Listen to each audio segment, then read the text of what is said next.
a potion to calm yourself down. That's right. It's like a spell. So dumb. That's why I have bottled women's tears in here just in case I get a little rowdy. What if that's the opposite opposite to a ethically happy and calm life is women's tears? It's like a Conan the Barbarian quest. You know, like Genghis Khan just went around harvesting women's tears and like raping them all. Just wanted to zen. That's right. That's the key to happiness. Women's tears. Just use a woman until she cries and collect the tears. Did you cite this? You'll live Did longer. you cite this research that you mentioned, Charlie? I don't remember. It's been so many years. I can try and find it real quick if you want, though. I am curious about it. I feel like it can't be the absolute biggest turn off out of every possible thing that they would have Oh, studied. yeah, here. Well, that took me actual seconds to find. Here, it's 2011. This is a terrible site, but this is just the first one that's already talking about the study. Science confirms women's crying is a turnoff for men. New research finds emotional tears lower testosterone levels. Yep, I found That's not another. the biggest turn. Yeah, I found Okay, but another then, website. like, how is that a surprise? Obviously, yes, if your girlfriend's like recalling her late mother's funeral or something, crying, that's not hot. But we're talking about in the middle of sex when you're railing her, slapping her around and choking her. But it's- then her Well, that's not what we were talking about initially, Yeah. Kaya. He's not. Jackson was not talking about railing women and then crying. Yeah. We're just talking about, like, Jackson talking about guys. No, the thing was mascara running from tears, and Jackson's like, God, that's such a turn on. Or, like, some people view that as a turn on. Mascara has to run down during sex, not before. No, that's not hot. Just a woman crying on her own isn't hot. That's just annoying. Right, and that's all we were talking about. Not about, like, the specifics of, yeah, fucked her so good that tears of joy started spurting out of her eyeballs. Okay. There's so much porn with that out there, though, so it has to have an audience. Yeah, fuck it. It definitely has an audience. But porn has an audience for everything, Jackson. Nearly everything is a fetish and turn on that's marketed. And that's probably more common than others.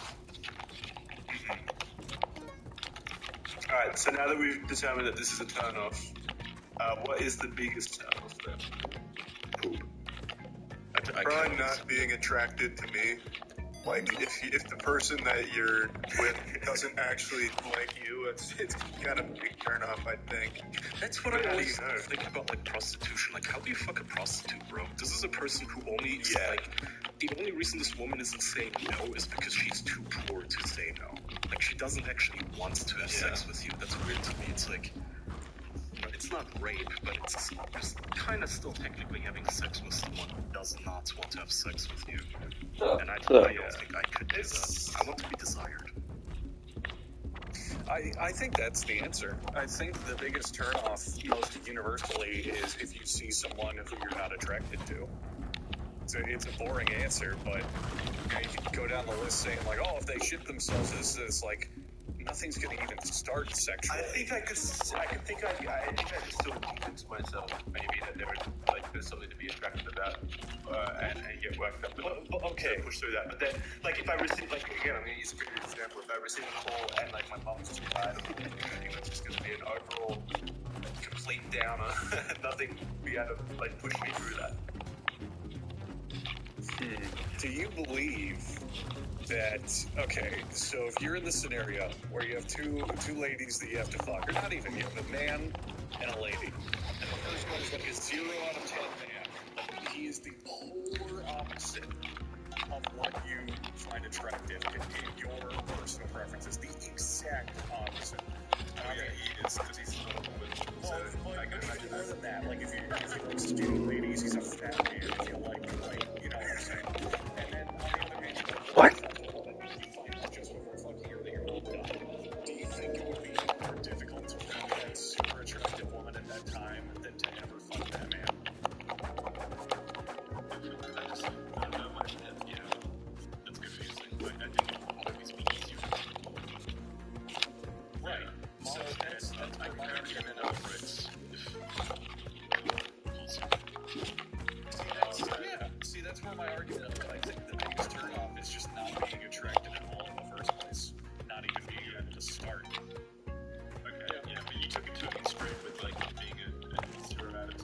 questioning is, What's the biggest turnoff?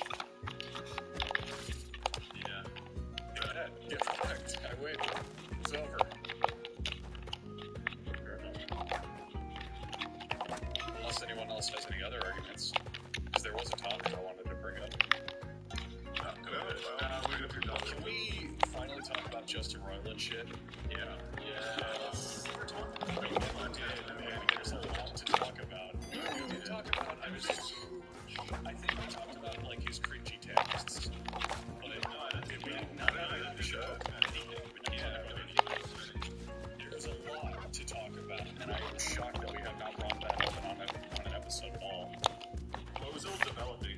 True. Which is true. We let it develop. So let's start with the most recent news, so that way people will be the most, like, I don't know, anxious to hear about it. Adult Swim has cut ties with Justin Roiland, announcing that Rick and Morty will still continue, but Justin Roiland is no longer working on that show or with Adult Swim. And I find that incredibly interesting, because he is so much of that show. He writes it, voices the two main characters that are the title of the show. Just so much of it. So I'm very curious to see what's going to happen without him in it. Not only did they announce that it was going to continue, though, I'm pretty sure they announced that it's going into like season 10 or something. Yeah, they already bought, like, I don't know how many more seasons going forward, but they had already purchased that many seasons. And They made a Instagram announcement without the ability for anybody to comment on it, I believe. So Adult Swim has ended its association with Justin Roiland. Rick and Morty will continue. The talented and dedicated crew are hard at work on season 7. This comes on the heel of Roiland being accused, I think, and being charged with domestic abuse. Domestic violence and false imprisonment. Oh, yeah. Is there a difference between domestic violence and domestic abuse? Well, the charge is domestic violence, but it just incorporates domestic abuse. It's genuine mistake things are true. But yeah, false imprisonment, which for those of you who don't know is like if you don't allow your girlfriend to leave, basically. Which has to be true. Because when else have you ever seen a colleague actually dump a person? Like, remember when that weird video came out of Ed Harmon pretending to be raping a baby doll? Yeah, that was a weird one. Yeah, and nobody gave a fuck. And not so much as a single peep out of anyone. Nobody cared, but... That's not true. I remember when that came out, everyone was like talking about how weird it was. I mean, the studio. I mean, like, Adult Swim didn't come out and condemn fucking babies. Nothing.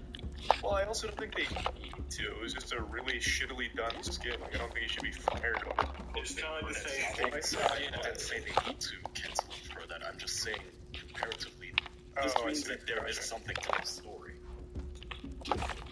Right. I'd still say that originally actually... to the story, he got charged, right? For him to get charged, there has to be some kind of validity to it, right? You can't just get charged without there being some level of evidence to the crime. Well, I mean, it is still, he hasn't been found guilty yet, but this is clearly much more than just like some kind of he said, she said situation. And I'm assuming, at least I'm hoping, Adult Swim, before firing him, did their own due diligence and confirmed on their end what is and is not true and where things are, and then ultimately decided that even though he hasn't been found guilty yet, there's enough evidence to make it seem like he is not worth keeping around. And there's also... I still think being charged is like obviously a step up from just being accused. Yeah, It makes you start thinking. Yeah, I mean, but there's also... went to the police. There's also on the broader angle, there's the stigma and his reputation. You know, it's just taking such a hit if even parts of this are true. You know, he has to be completely absolved of this entire thing. Otherwise, he's always going to look bad for the company just because of the internet and all that fucking culture around this kind of stuff. I will say, I think canning him and keeping Rick and Morty going is going to be even worse than if they had just kept him until the verdict. I imagine that's going to be even more detrimental for them. No one wanted to work with him. I get it. Well, yeah, no, it might have been internally, like no one felt comfortable around him anymore after everything. I think that's super possible. There was also stuff that came out that he was just a horror to work with. it seems like. Yeah, and the text messages and all that. Like, there's a lot of factors Those are real, in play, but I don't. I cannot find an actual source for these text messages, which look fucking funny. Well, then, yeah, the text messages with fans, I don't know if they're real, but I did hear validated, or at least I think they were validated, like sources about like internal harassment, not harassment, but internal reports basically about how he was just a dick to staff members and like made a woman animate a scene that she didn't want to animate, and like what he said to her, I can't remember specifically what he said to her, maybe one of you guys told her as well, but it was just so fucking. Well, they're not gonna interactions with these staff members. They're not gonna cancel Rick and Morty. I mean, the show. They should have, though. Oh, they should have. They absolutely should have. But the show for Adult Swim is so massive that canceling it is. It would fucking maybe death below them. You know, it's like their biggest property for sure right now. Their most popular. It's fucking everywhere. So I get why they don't, because there's so much. I mean, there's so much money invested in it. Exactly. Going for 10 seasons, 3 more seasons at a minimum. Yeah, there's huge. And there's a whole bunch of people that we don't know that are employed because of this show. Is it really fair to say, hey, because this guy was a dick, now you guys don't get a job for a bit? I don't know. I feel like maybe the play could have been to like spin off Rick and Morty, so they go somewhere else in the same universe with their new team. But yeah, I don't think there's any like real good way of handling it because if Justin Roiland was just the voice actor.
Bowl's a little bit here.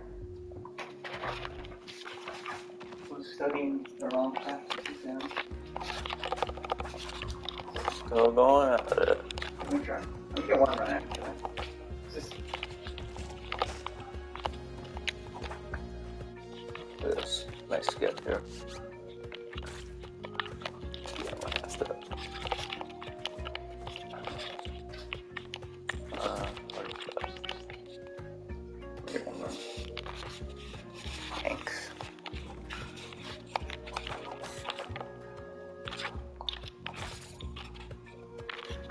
See, how do you run? R2.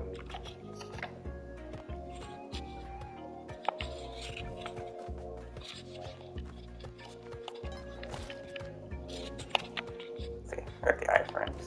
Right in the box there. Where's the box? How did you not see the box? It's on the left side, but you missed it.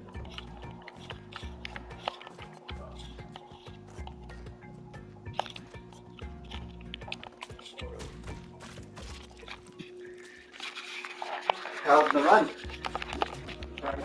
Out of the box. That could have been. Got one eggplant yesterday, and I played for like 4 hours. I don't plan on, but jeez. I don't plan on giving up, but I'm not happy.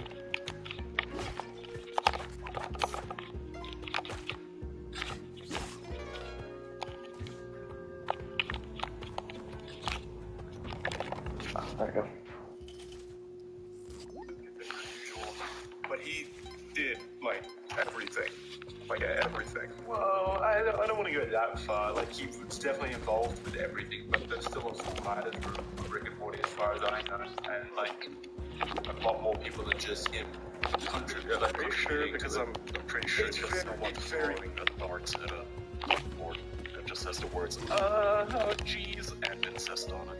Yeah, I think it's pretty clear Justin Roiland had a very heavy hand when it comes to writing, because that style of writing is Justin Roiland in a nutshell. Yeah, I feel like all that writing, they kind of just said, like, oh, geez, Rick was Justin Roiland mostly, and then all the deeper stuff might have been like Dan Harmon or something. Yeah, There think is a that's team probably of the writers that writes the plot threads, because I've seen interviews with them talking about how they came up with some of the show and how the plots and things. Yeah, it's definitely a full And also, yeah, let's not discredit Dan Harmon. I mean, his name is slapped on the fucking title card as well. It's very much his show as well. But Justin Roiland, at the same time, still is very much, I don't know, to me, the face of Rick and Morty, just because his style is so strongly associated with that type of comedy and those voices and all that. So, I'm gonna do the voices now. Oh my god. Knowing Rick and Morty, do you think maybe they'll just break the fourth wall like they do in every goddamn episode? They'll be like, oh geez, Rick, you got caught molesting. Oh geez. You're right, Morty. I'm actually kind of... My voice actor, you got caught molesting. Oh, I'm dying now. Yeah, I'd commend them if they start the new season and Rick just looks at the camera and goes, Justin Roiland's in prison, and this is my new voice. Justin Roiland. Someone had like an actual banger idea. I was going over this in chat a little while ago, and someone had a crazy idea where Rick and Morty has a lot of flexibility. They could just say like, that was Rick and Morty from Dimension Universe C-137. This is how we've always sounded in Universe C-138 or whatever. Yeah, and just go that way. that's really different Rick and Morty then. Yeah, still, but that's how you can weave it in and still like make it self-aware. I like the idea that what's his name? Justin Roiland is actually a person in the show universe, and Rick and Morty put him in prison. They have to prove that he's a domestic abuser. Look at it that way. Or they have to prove that they weren't involved with it at all. It was Justin who did it, not them. Even though we sound the same. Yeah. Do you guys think that they'll be able to find voices that sound like one? Absolutely. Yeah. Not even I feel like they'll be able to do that. Yeah, Everyone has it's an the amount of- I think you can always find a lookalike and a sound-alike. Let's not give Justin Roiland that much credit. Those voices are not that hard to do. Yeah. They're really not that like special or unique. So, you know, if we were trying to replace like fucking Mufasa in The Lion King, fucking is that James Earl Jones? You know, as Darth Vader. Like that's a much harder voice to replicate because his natural voice is just so prolific. Scar. No. James Earl Jones, Jeremy Irons is Scar, I'm pretty sure.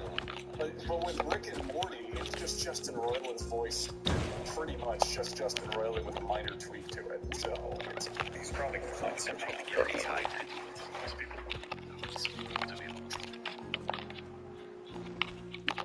Maybe. Oh, well. Anyway, back to the funnier parts of this story. So we don't know if that's true. We don't have any confirmed things on the text. Accusations. Right, the text messages specifically is where I was going. We don't know which of those really did and did not happen at this point, but if they did happen, some of them are pretty fucking funny. I'm not gonna Oh my god, they're so fucking embarrassing. Unironically, he says insane in the membrane in one of the responses. There is at one point he's talking to someone and he just starts doing a racist Chinese accent. And literally out of nowhere, out of context, just starts going, "Oh, me so Chinese, I'm so raped. Oh no, I'm Chinese." Like a terrible Rick and Morty bit in the text message. Tomorrow. Oh no. He's talking to this elementary teenage girl in school. I cannot imagine those are fucking real though. Like he actually just pasted a Rick and Morty character in his real life. It's so fun. I don't know. That goes like beyond what I would believe.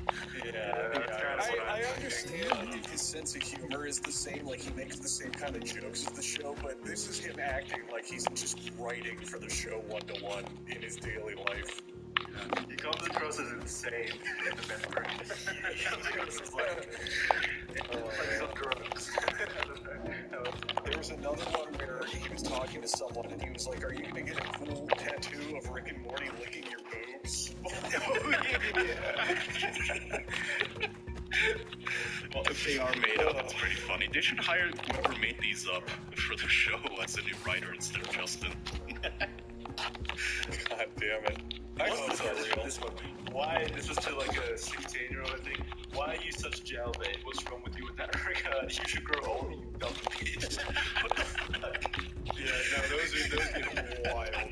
If you keep scrolling on one of them, he just starts dropping like a slur and shit out of nowhere. Yep. Is it cool being a jailbait? Does the FBI follow you around arresting all the men you sleep with? I want to meet you in real life, jailbait, so I can help you not being a mole. I'm Atlanta drunk. I don't know what Atlanta drunk means. Okay, so yeah, maybe he's got a drinking problem. Maybe that might be a reason for this. Yeah, but alcohol doesn't make you start talking nonstop about fucking jailbait. Yeah, I'm so sick of people blaming alcohol. Like, I've been drunk, I don't rape women. That other guy did that too. That's not what I'm saying. No, I know that's not what you're saying, but I feel like that's a too common excuse now. That Andrew Callahan or Kelgan guy did the same thing, like, oh, I have a drinking problem. Like, bro, I know people who have drinking problems. They don't go around, like, molesting women and texting 16-year-olds. Did Andrew Callahan text a 16-year-old? I think he's just using this as an example of the relevant text messages are true. Yeah, if they are true. Yeah, the Andrew Callahan stuff I was not expecting at all. No, because he's like, that's like, he's like, what is it? Radical empathy or something? Radical something. Like he's always touting about how empathetic he is and stuff. So it's pretty wild that he was abusing women. Is it that wild for someone to be a hypocrite, though? I don't know. I guess not. But I just didn't expect it. I also didn't expect it. I read somewhere that he apparently is a male feminist, though, so it doesn't come as a it then. What other juicy tidbits Was happened? Royland a male feminist? I don't think so. Doesn't sound like it. was he loud at all about like male feminism at all? Because that would be so funny. Please don't throw. I don't know how true this is, but I saw when the news broke, people were like, bringing up that he attacked the fan base if they weren't super left-leaning or something. Or maybe that was Dan Harmon. I'm already forgot. I think you're thinking of Dan Harmon. He was like, he was doing comedy stand-up or something, and he called like half the country Nazis, which is really cringy. But I mean, what do you expect? It's Hollywood. Yeah. Did any other juicy tidbits happen during the thing? I think we're missing something that was interesting. During he resigned from Squatch Games. That was another one, yeah. They said they're going to continue support for High on Life without Justin Roiland, which means any new DLC, don't expect him to be a part of it. Oh no, the horror. I know, the game might be good.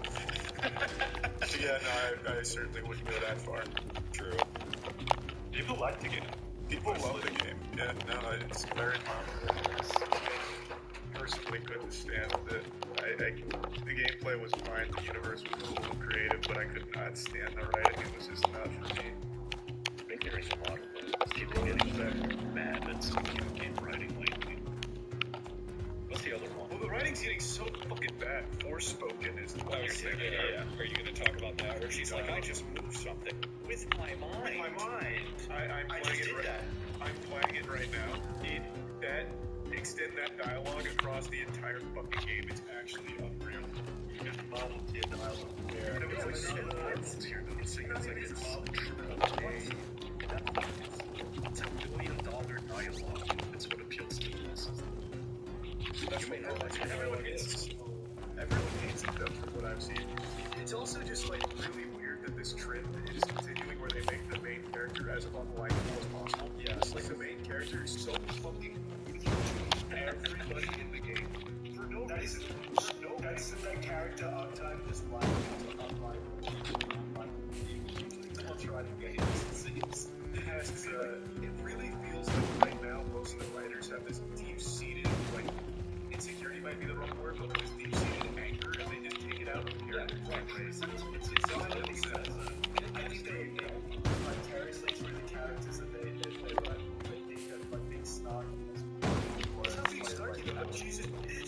It's not. She just like screams at fuck you, shut the fuck. Like, the come on her answer is nothing but helpful, and I can't count the amount of times she just tells it to shut the fuck up and blames it for all of her problems. Let's go metal voice. Fair. It's so weird. Like, I don't know why they don't just write characters that you can actually root for. She's more unlikable than a fucking villain. It's like self-motivation. I'm going to put myself into this new TV show. I'm going to see what that's what I just say it. It's like the same thing with Velma too, where Oh god, Velma, she's so mean to everybody. So They're judgmental. mistaking it for like badass power tripping. I think it's like some kind of. I think they mistake it for cool. I think it's probably mistaking it. Yeah, where, they don't care. They don't give a shit. They're snarky. yeah, also They've mistakes added for like being edgy. Like, oh, I'm going to self-insert myself. I'm gonna be Velma now, and I'm going to say that I like fan art. Like, wow. Breaking news to everyone, I guess. How edgy, how outside of the box to blame white men for your fucking life. It's like, this is so fucking boring. Why are you doing this? Why don't you be snarky? She is legitimately, like the character in Forspoken, she is legitimately meaner and angrier than Kratos in the first God of War games. Like, she is always mad and mean and angry at everyone and every fucking thing around her. Kratos kills like entire fucking pantheons and he's more like. Yeah, exactly. It's just, I don't get it. I don't understand how this trend is so It's an idea. It's just like branched out from the woman is nice. It's only because of patriarchy, and she's forced to be nice. So not being nice is. I don't know how people get 99. It's not. I mean, we've had cool female characters. We've had so many, like, badass female characters, though. I know, but they express all of that. This is why. What's her face? That girl badass action star, whatever that everybody loves. Ridley from Aliens for sure is the answer to that. I think Ripley's just so fucking Ripley, not Ridley. Is it Ripley? Ridley. It's Ripley. I know that's checked When twice. everybody made fun of her, like, fuck, it's made by Ripley. It's not the first female action hero, obviously. I mean, have you seen Terminator? Scott, yeah. Yeah, it's made by Ridley Scott. Yeah, that's where I got confused. Sorry, Kyle. No, I was just saying, like, there are so many likable female characters, these strong female characters. In many They don't franchises. have to be like nice. Yeah, they're not nice. Like Ripley's not nice.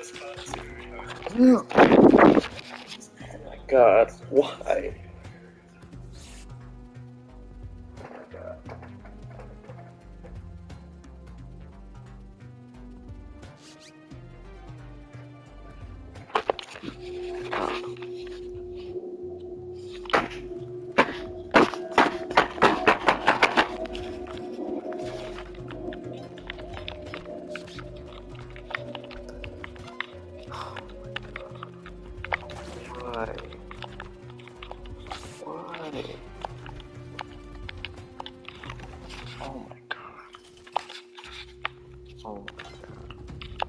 I can't believe it.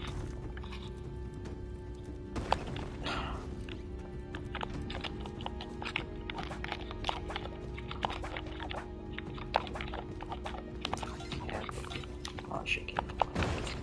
Why?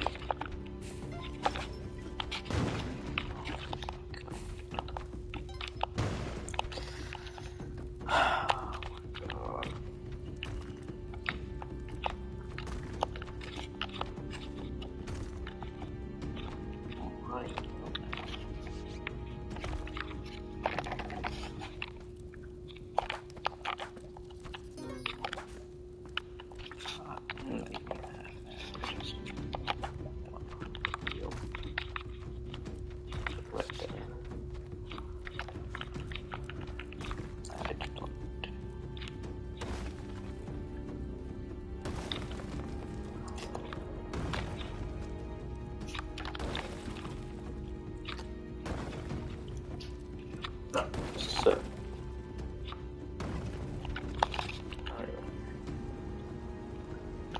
let's look at the inside. Let's see if I can do the whole shit, which I know it won't smell.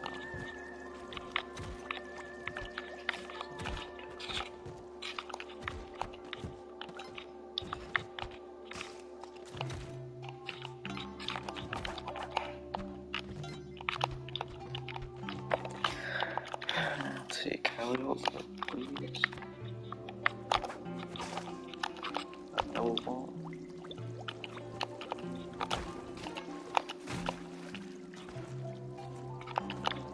Never does.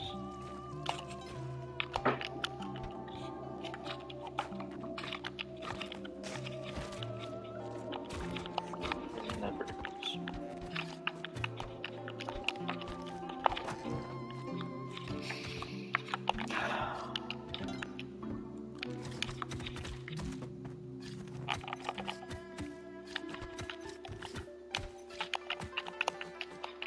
I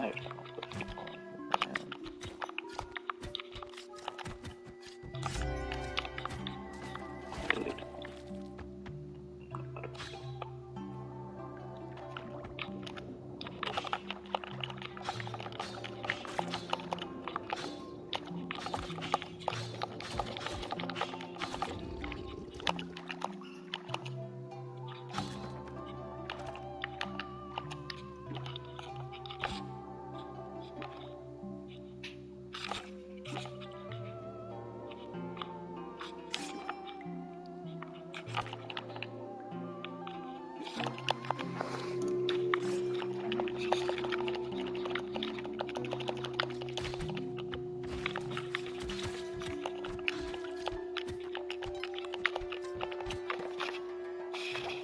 Always think a lot of.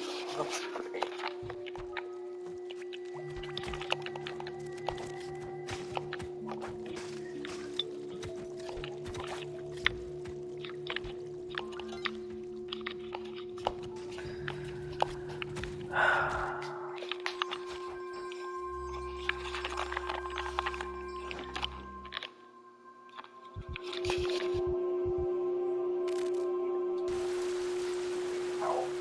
Oh, okay. She walks his house to that. Yeah, you can do that. I mean, I will, okay? Okay. Okay.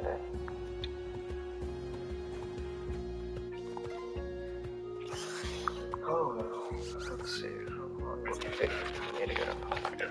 Continue. Mike?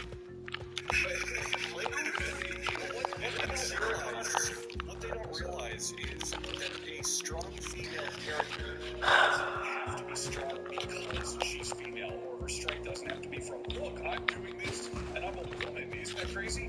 Kyle, let's use your favorite example, Linda Furiosa from Mad Max. So good. It's a super strong female character. So right. She's so like masculine. No, she's so feminine because she's literally a woman that's sex traded, maybe not sex traded, but enslaved, and she's rescuing sex slaves from the clutches of a entire plot. The entire plot of that movie is an anti-patriarchy fucking fanfiction where she's running away from a patriarchal establishment and free fucking literal sex slaves that not only are there to birth children, but their breast milk is harvested as the sustenance. She's an actual character. Exactly, it's a fantastic movie. She runs into the arms, matriarchy. She runs into the arms of the mothers, the ladies. Yeah, that's ridiculous. And it's awesome. Yeah, they don't get it though. They think strong female character means I have to ruin women and they suck and I hate men because I want to date with a man. It has to be overly combative. I'm actually fucking social spectrums because it was a well-written movie. That's all it did was just focus on writing things well and push your issues through good writing and character development. Don't try to push the issue first and go, well, how do I write that to fit? You know what I'm saying? But I think the issue is they don't focus on creating a character at the end of the day. To create a vessel for one line that sounds it's not even cool.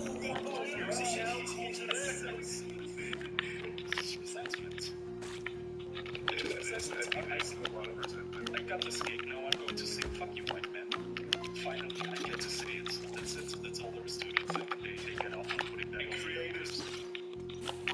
Creatives get power from, like fulfilling their, basically, they're, like, being well known. So I think there's some kind of, like, power element there. The writers Have the right amount of bombs. writing, whatever they want. One level away from next to the exit. Nothing else is gonna hit me. I'm so happy about this. This game really should have affected this business since I've been spending so many hours being that close. I don't think it's just resentful women, by the way. I think it's also resentful men. I think that is equally as common. Then I could play one game, not until this fad fucking dies, because it's a fad. It's just been going on for so long and no one likes it from any age group, any gender group. Everyone just finds it lame now. Yeah, even if you're like, if you completely agree with the message, no one likes being. I don't know if my favorite game style this is me. It's not hitting with Velma, it's not hitting with Forspoken, it's not hitting anywhere. I don't think it's a gender issue, by the way. I think if this character was a guy, it would be the same thing. It'd be the same fucking thing. The character itself. If it was a guy in Forspoken, it would be the exact same problem. The exact it's same an unlikable person. Yeah, 100%. You can't maintain a character who is like complete antisocial without giving them a justifiable reason or an arc. I'll use two examples that are super duper popular today: Guts from Berserk and Shadow the Hedgehog. Both on their initial releases, like I was saying, okay, sure. But we got here about something. Talk about Sonic Battle. That's a lot, to be fair. We actually got some fun. Let's just use Guts then. In the initial pages of Guts, he's a complete loner, complete anti-fucking society. He's like killing demons. He's like, fuck you, go fuck yourself. I'm so fucking cool. Everyone fuck off. Leave me alone. I want nothing. But then throughout the series, you find out, oh shit, he had a really traumatic childhood.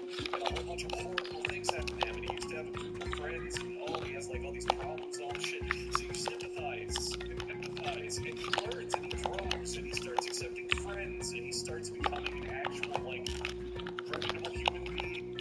But with these Something like that happened with this female character in this video game, Charlie, because you're the other one. Yeah, so she's kind of getting to that point, slowly but surely. I'm only like 3.5 hours in, but it's only an 8-hour game, so I'm actually there.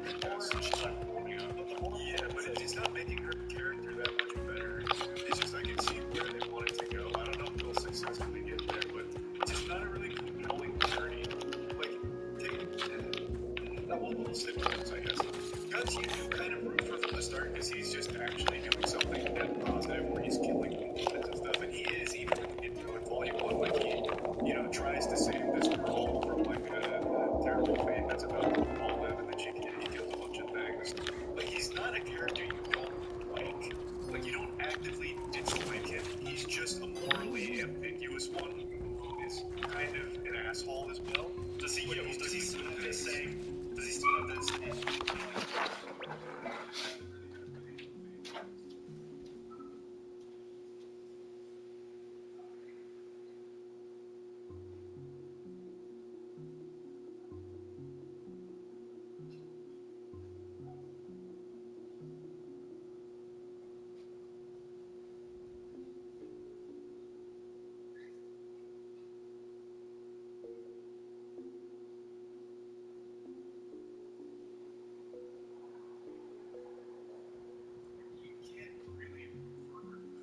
Because at that point, she's already just kind of too far gone. It's like, I don't really care. It's just, there's no reason to make someone that unlikable. There has to be something redeeming. That's what I was going to ask you, Charlie. In this game, does she start with a reason that they give for why she's such a dick? Like anything for you to latch onto? The house burns down, so she's homeless, right? Yeah, that does happen at the start. But even before that, she stands trial because she's been stealing a lot. And it's because she was like, oh no, just like, oh no, your house burned down and you're homeless. So it's just because she went to jail or went to trial for a crime she committed? Yeah, that was. Well, it just shows that she's homeless. She's a troubled youth. She was abandoned as a baby. Doesn't know her parents. Stealing is good. Okay. Shoplifting is awesome. It's just. And then Shoplifting is a victimless crime. And then fuck, what was I gonna mention? I don't remember. But going back to Velma for the example, since you've all seen it, if Velma was at least entertaining, she wouldn't be as unlikable. Like, if she was just like this dick, this judgmental asshole, but she was making a good joke, it would be a little easier to be like, okay, I don't really like her because she's an asshole, but she's making me laugh. Present day. Herself and Present time. Which I think is the direction they want to go. Well, the problem is that she's not like South Park. Cartman is an asshole, but you're still very entertained by Cartman's antics, and sometimes he gets his comeuppance. The character is why can Cartman go, oh, he's the bad guy, whereas Velma, he's the boss. But you can tell in it as if you're supposed to think she is correct. Yeah, the white man, and she's racist, and he's a piece of shit. No, that's a good person. She's otherwise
children.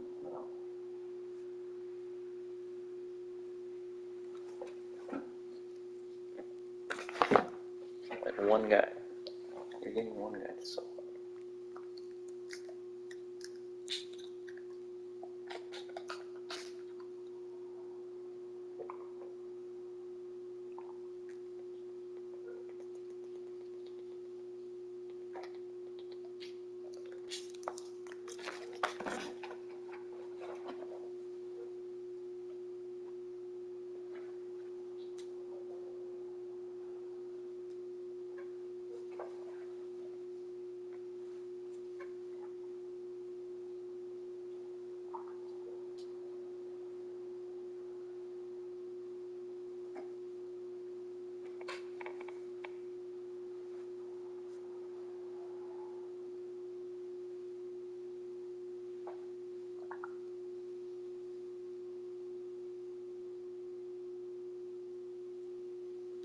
What actually did to be that sweaty? What was your better do?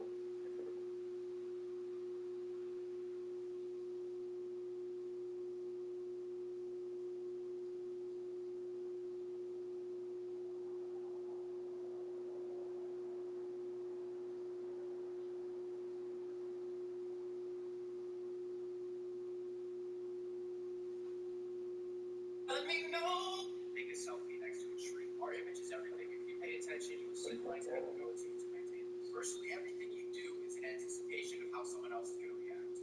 You know that guy who says he doesn't give a fuck about what people think, or don't get offended if you don't like my beliefs, shit like that. That guy does care. They all care.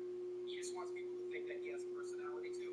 So don't be that cunt, please. Just be a different guy. Don't be that guy. Let me show you an example of this. I found a tweet here and it reads, I love how strong I am now. There are two options here. Number one is to went to the gym twice and without bench 85 pounds, or it's a girl on her late teens.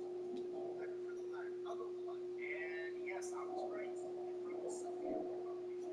I swear to God on my life, I guarantee you within 10 seconds I'm not cheating. I will scroll and I will find you a selfie that I was so on the mirror. Me too. Here we go. God damn it. Damn it. So let's jump for a second here. Nobody's actually lying that she thinks she's a nerd, and she knows that too. But in 2015, it's not going to seem like you're trying hard. So, alone in her room, putting on makeup at 8 p.m., she's wondering, how can I get attention for the next few hours? She has to feel important for the rest of the night. So what she does is she scare you away from the YouTube. So, more games. It's hard.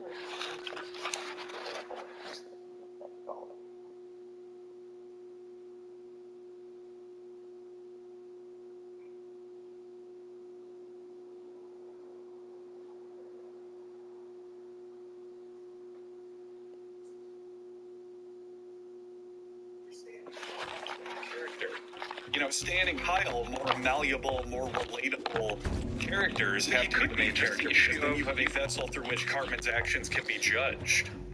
He could even be the main character. The problem is just he's not a self-insert of one of the writers thinking, I'm right. When I make Cartman rant about Jews and Kyle's face and, you know, fucking throw his shit at people, no, that's a cool thing. It's bizarre.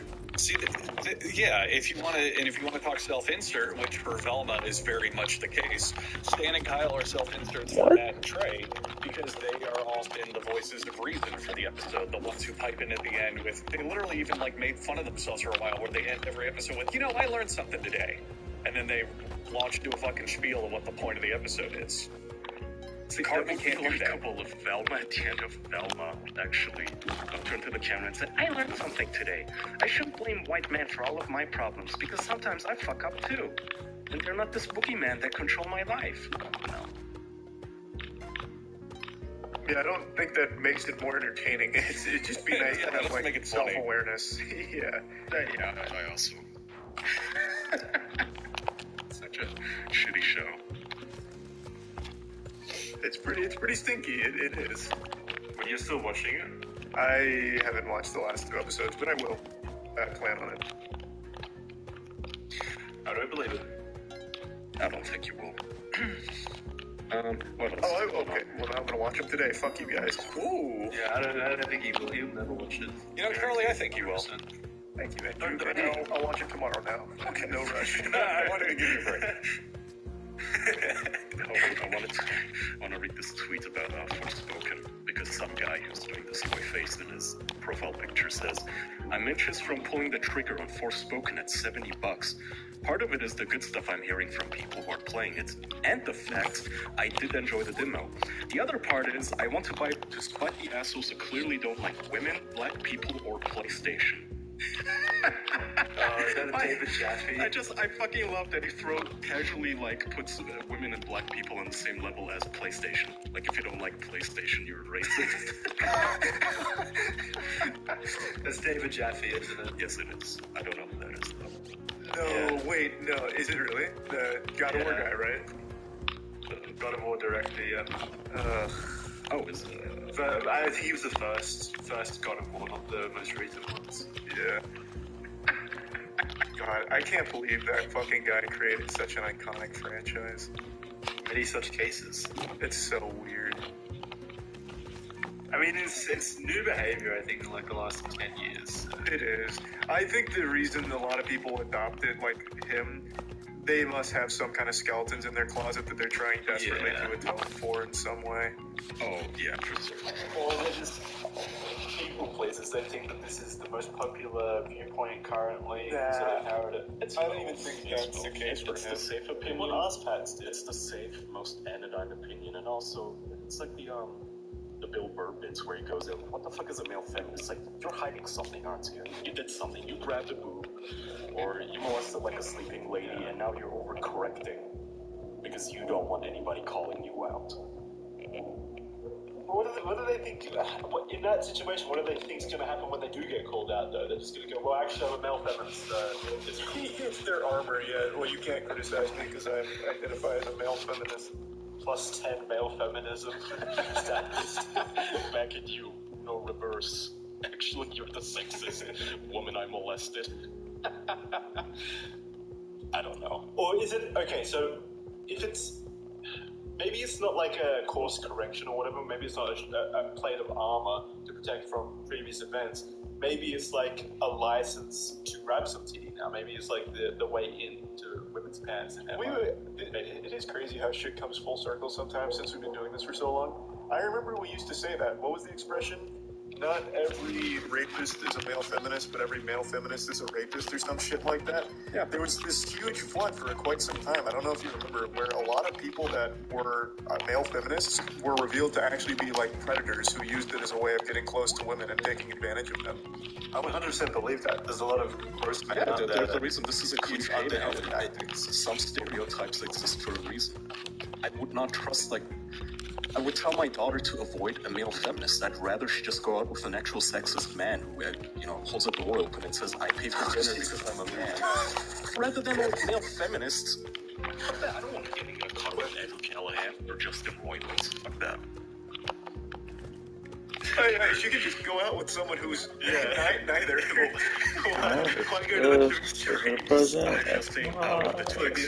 You've given her. Then again, the other extremes are. We don't need to live by extremes, then. Yeah. Fair, I'm just saying that this is displayed to us throughout media and culture as the ideal. You should be a male feminist, you should do all this shit, and then half of them I really just don't think that's promoted, to be honest with you. I don't know. I mean, I think the fact that manspreading was an unironic term that they forced into our vocabulary is evidence that they did try to force this shit on us. I love that existed, to be honest with you. Why? That is such a goofy idea with manspreading. I don't know. That was a very comedic thought. Manspreading has rightfully been demolished. I think no one actually uses that. I don't think seriously anymore. But mansplaining is definitely still used. Yeah, that too. unfortunately, that one still exists. Right, words like that. Okay, yes, I'm explaining something to you because you're wrong, and I also have a penis, which doesn't automatically Why do you have to make it wrong, about gender? which is right.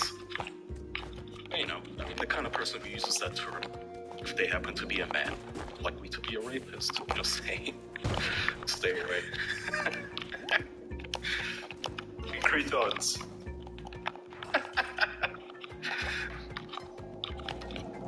Yeah.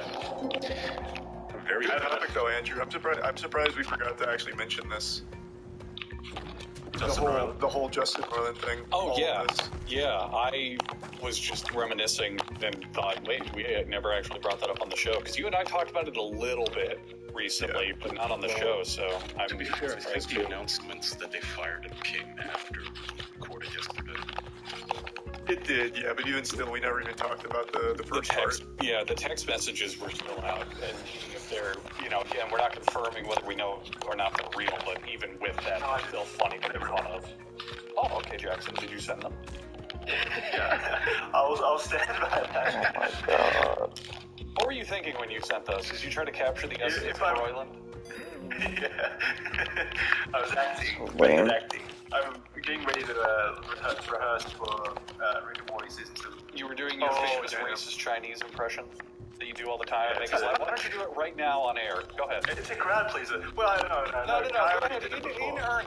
earnest. Like, seriously. Wait, I'm I joking. did it before. What? Yeah, do your I did super do it racist before. Chinese impression. No, that was Andrew that was mimicking it. I did it too. Oh, it sounded like yeah. I don't know. I'll be the one person that didn't do it this episode, so I did. I did it for the context You of did, the viewer and because I hate the Chinese. Can't believe Jackson did that. Yeah, Jackson, what the fuck, dude? I mean, it was funny. We all laughed. Thank you. Yeah, that's why you should do it right now. Make us laugh again. I don't do accents. I can't do it. Oh, God. Busting out now, even though that's what you got busted for. I can't believe Well, now it's not funny. Now if I were to just do it, it's not funny. Now it's just actually racist. Yeah, Yeah, now it's just racist. There's no context to it. I'm just doing the racist accent. Missing the context of the funny messages. Yeah. Let's see what else happened. What's going on? Yeah, I got nothing. Fuck me. Alright. I'm getting in there. Here we go. What do you got? I'm scrolling. What did I jot down? Oh, wait, well, do you think I could talk about this brief trip to Walmart I took yesterday? And I was trying to find syrup and cocoa ingredients so I can make my girlfriend a cocoa. And I found this one syrup, Log Cabin, that very prominently on the front says no high fructose corn syrup. And then I turned it around and the first ingredient was corn syrup, which made me laugh because do you guys think being fat is still not a choice in America? Or is a choice? Because there's a lot of this discourse, but it's like choice. I've noticed though that it is so difficult now to, like, you have to actively go out of your way not to consume corn syrup in this country. It's not even just corn syrup. Actually, we can get on the little food boogie, man.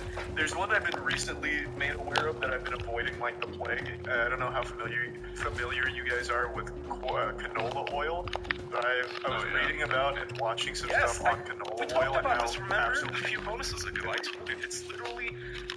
Yeah, it's rapeseed. It's called rapeseed. rape, not rape. Why do you keep saying rapeseed? Because it's rapeseed What? oil. So what did you just say? It is rapeseed oil. It's not It grapeseed is a oil. It's legitimate- rapeseed. That's the name of the legitimate plant it comes rapeseed. from. No, it is. Is it really? I thought it was grapeseed oil. No, rapeseed canola.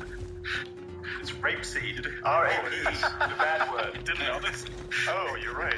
No, because But you're gaslighting me. well, no, because there's another thing called grapeseed oil, which is another cooking oil. So no. Oh, wow. So they are the same thing. Rapeseed oil refers to it used for industrial use. Canola oil is for cooking. Well, that's news. Sorry. Why Dad, did They that? could be slightly different things. It is They one of could be slightly different things, but they come from the same place. They both come from the mustard plant. I was talking about, do not slander the mustard plant.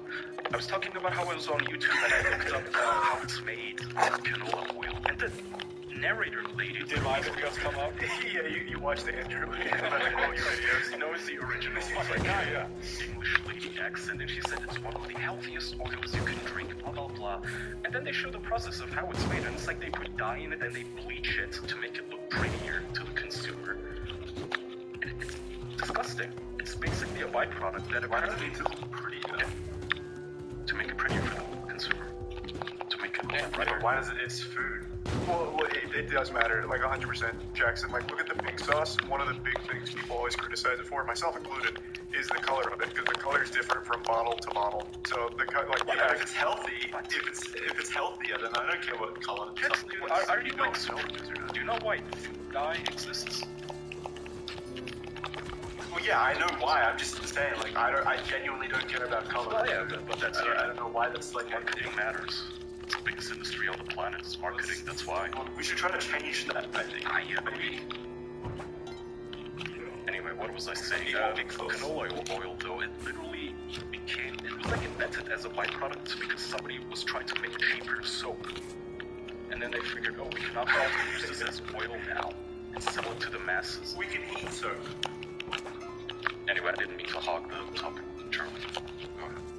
Oh, no. I was just going to talk about that one being super bad for you, so you really just kind of covered it. I was reading about how it actually becomes like trans fat when you digest it, which is clearly not a good thing. No, Another big one is hydrogenated oils, only or partially hydrogenated oils, which are in a lot of things. Yeah, is that like a full genre of oils? Yep, that's a wide-ranging one. Those are really bad too. Is there any good oil? Extra virgin olive oil, from what I've seen.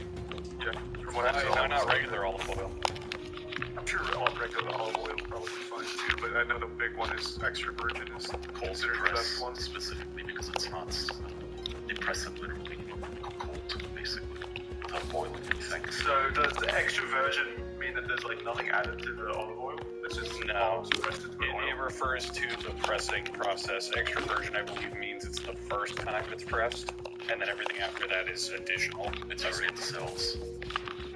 No one from the olives. Yeah. To tackle onto your point, Kaya, it definitely is more difficult to be skinny in America based on how our food is processed, but it's still not impossible. I'd say it's actually easier. It's actually easier now than ever because there's so much competition. One of the ways that companies are carving out their niche is by offering just legitimately healthier alternatives. So I actually think it's also probably knowledge and education as well. We are finally, after decades of being forced shit just because, are now finally having pushback, and healthier eating in America is starting to come on the up and up, on the rise. There's a lot of factors. You are able to, at your fingertips, look up how healthy an item is. Yeah. And you're also able to directly send that item to your door, basically. So it is a lot easier to get healthy products. That's true, but at the same time, it is also getting more difficult to avoid the unhealthy stuff. Like, you have to.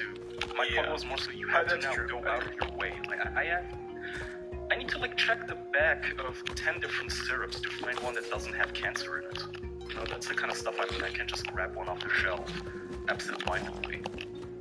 And how many people do you know who even bother with calorie counting or even looking at the ingredients before they grab a 5-gallon jug of soda for their 4-year-old? I mean, soda's literally never going to be healthy. Yeah. The people that calorie count are obviously people that are trying to lose weight. So. But see, that's the bad attitude, though, Jackson. That's the unfortunate truth. You shouldn't calorie count just because you're on a diet or trying to lose weight. You should always calorie count to make sure that you're eating properly and healthy and not just cramming your diet with shit. Yeah. It takes so much energy, though. And not to keep scaring all the Americans, but just one good thing to look on is in general, on the whole, the food that you have available to you now is healthier than the food that we had 100 years ago. So there's that going for you. It's healthier than the food we had 30 years ago. In the fucking 90s. In the fucking 90s, for example, there's a lot of things that happened. But for example, they got rid of the fat in food because they wrongly thought, fat is bad for you. It causes all these fucking problems. Like, get rid of the fat. What did they replace it with for flavor? Yep. Yeah, sugar. That's where I was going. They replaced it with sugar because fat makes things taste good. So in order to get that taste back, they just added more sugar to things. So things became more unhealthy doing that. But today, things are finally getting around. Today, finally, if you look around, like the restaurants that pop up near you, a lot of health-conscious places are coming in. A lot more menus have more health-conscious items that don't taste like fucking cardboard and recycled shit. A lot of grocery store items are now being packed with some level of health in mind instead of just complete garbage. Like, it's finally getting better after all this time. Though, yes, it is getting better. There are more options by mere, byproduct of there just being more stuff, but also America's getting fatter though. Year by year, Yeah, that's what I was going to say. If this was the case, if this was the case, surely we would be getting skinnier. No, that's just legitimately a choice, though. Like I think Andrew already said, it's just kind of a choice. You are choosing not to go with the other options. It's not because they're infinite options. It's just you're making the choice not to. Yeah, but it was easy to get fat previously, so what stopped people from making the choice back then? They did. It's just now we have more people, thus the number is going to keep going up. I think it's literally just a matter of I think the percentage of fat people is growing. No, I had one really good one, but then I lost it. Dumbest time. Wasn't even my fault. I think it's a cultural shift. I think the big reason for it is a cultural shift. I mean, we are lazier now more than ever because things are easier now more than ever. Entertainment and work have been streamlined more now than at any point ever in history. Think how many people, like obviously we've talked a million times about fucking social media and entertainment, so let's go a different route. Think how many people work a complete remote job. They sit at a laptop and type things, or at their office, they sit at a desk and just type. How many people do you think had that availability 50 years ago or 40 years ago? Almost nobody. They had to like work in a factory or walk around doing something. Sell things, whatever they did, you know? Also, 50 years ago, if a woman like Adele lost weight, she wouldn't have gotten attacked for it. You know? That's a very modern day thing. Yeah, I definitely think it's a fat acceptance that played a part in it, maybe. I don't know to what degree, but I think that's. I don't think it's just that movement, though. It's a lot of people just want everything to accommodate them. I saw a fucking TikTok the other day where a guy was, he's saying, we need to normalize my lifestyle. I'm a 25-year-old man. I still live with my parents. I flunked out of college because I played too many games, and I have no plans of, like, fixing this or whatever. Normalize the lifestyle. It's just people wanting everything to fit to them and accommodate them no matter what. I think it's just kind of that. It's a cultural thing. It's not just fat acceptance. It's not just the abundance of entertainment. It's not just the ease at which we get our thing. It's everything. Our entire culture now is lazier than ever, and it's because it's easier to be lazy now than ever. Normalize, fill in the blank, has been HIV for culture. It's the worst thing. We need to stigmatize again. We need to go backwards. Can we regress a bit, take a few rights from people? They're too far. We should not normalize some of this shit. This is insane. It's getting insane. People are sick. Even think about the personal motivations. Think how many people out there do have free time. They're a student with a flexible schedule, or their job is, they still have weekends off or nights or what have you. They have some block of time. How many of them exercise? How many of them go to a gym, play a sport, do something like that? They don't. Not many. They stay at home, they play games, watch Netflix, or do whatever. Go to Starbucks, whatever the fuck they do regularly. But many people just choose not to work out because there's no need to. They don't need to be physically fit, so they don't bother with it. It's culture. It's all this big, swirling pool of culture that doesn't support being healthy and active, where it doesn't matter. And it's also just, I think a lot of people are... It's been this new mindset of grind all the time. So, like, since the internet makes so many careers viable, everyone's staying home and, like, working on TikTok dances or some shit. Whereas before, those people that have the free time might go out and play basketball or some shit, something more physical.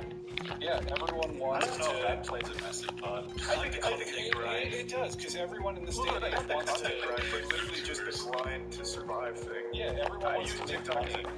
Yeah, I use TikTok as an example because it's just like the biggest one, but like it's literally anything. Yeah, they think, why would I go to the gym? That doesn't get me money, but I can stay at home. Like, what's the more viable mindset for an up-and-coming early 20-year-old? Oh, I'll go to the gym and work on my body, and in a few, years, I'll look really good and be in shape and maybe be able to do something with it. Or, hey, if I stay at home and practice Rocket League every single day, I might be able to stream it and earn a bunch of money and fans. The vast majority of people do not sit around thinking, I'm gonna be a YouTuber instead of doing Yes, they do. Yes, they do. The number one career choice for the youth today is YouTuber and influencer. It's been studied countlessly. It's the biggest career path for every child today. Children do not sit around practicing video games in case of career happens. This is not a thing. That's like Yes, I said the vast majority of kids want to be NFL players. That's not a thing. This is like sourced from a survey where they go, hey kid, what do you want to do in your future? It's absent. Previously, you're slandering a study you clearly haven't read. It's actually been a really well-documented one. just wait. And previously, in decades past, the answer would have been like astronaut or something like that, TV anchor. That doesn't mean they sit around at their house fucking like practicing to be an astronaut. Because you can, And you can for a YouTuber. Yeah. And again, this extends beyond a YouTuber, by the way. It is just that grind of needing to make money, because the vast majority of content and things that people digest on social media is social flexing. So they see all these successful people, they want that too. So instead of doing something that's not productive, or at least viewed as not productive, like going to the agree gym. with that angle. Okay. Yeah, and that's where the study still coincides. They also studied and interviewed in China, and the answer there, where social media like this really doesn't happen, they said, like, I want to be a doctor, I want to be an astronaut. But in England, or the UK and America, the answer number one unanimously was, I want to be an influencer, I want to be a YouTuber. That was without a doubt the biggest answer. I'm just saying though, like when I go to Walmart and I see a fat dude, I don't think that's because that like 52-year-old man wants to be a YouTuber or he's like Rocket League all day. It's not a cultural thing, guys. It's not like on an individual level, I don't think. It's just like the cultural acceptance of Yeah. or the And also, why are you looking at that leads to fat why are you looking only at older dudes? Look at the youth. We have one of the largest populations of fat young people in the world, and it's because No, I they just agree. want to get from an easy way out. Your explanation doesn't explain older people who also still make up a large part of the population. Yeah, young people, obviously, it's not just Rocket League and YouTube or the grind. They're glued to their fucking iPads. Why go outside and play with your friends? Or play in the yard and run around when you can just play Temple Run or whatever the fuck Minion Rush. And that's what old people do. We talked about this last episode. Why watch your kid when you can fucking browse Twitter on your phone? Why go outside and play in the park with your child? You can hand them an iPad and then go out to dinner with your friends. It's also just simpler than that because of things like Twitter, Facebook, and shit. Old people think that it's productive just arguing their beliefs online all the time. They spend an hour arguing like damn well, I'm upset. This is a very productive day. I think I'll call it a day. Grab a whiskey. Old people are the ones who just as much. Actually, it's not internet boomers, but like baby boomers and younger ones all obsessed with technology because boomers started onto it with Facebook. When they that's the reason like Facebook fell off with the younger generation. All the older people went, oh my god, I can reconnect with my high school friend Ethel. Holy shit! And that's what they do. Like my mom browses her phone more than I do. When I visit her for Christmas, I noticed that. And she's just always on Facebook, fucking sending people stuff or coupons, whatever the fuck. You know? No. And yet she goes out and does things. She has an actual, see the difference though is that she goes out and does things in an actual social life. She's talking to people on Facebook. She goes like, oh, let's meet for coffee this weekend. Oh, we'll meet and go crafting or go shopping here or whatever. She goes out and has a life. But a ton of adults, their whole life is just they hop online. They just browse whatever the fuck's on their phone or watch whatever's recommended on Netflix. That's their life. Do you think that thyroid should have anything to do It's overrepresented. It can, but most people who say they do know that's not the answer. So it's predominantly a choice at the end of the day, isn't it? Biological driving. Well, this is what we see come out of logic. The problem is that, like, you sometimes also see them playing metabolism. Like this entire metabolism. It's not true, actually. These metabolism is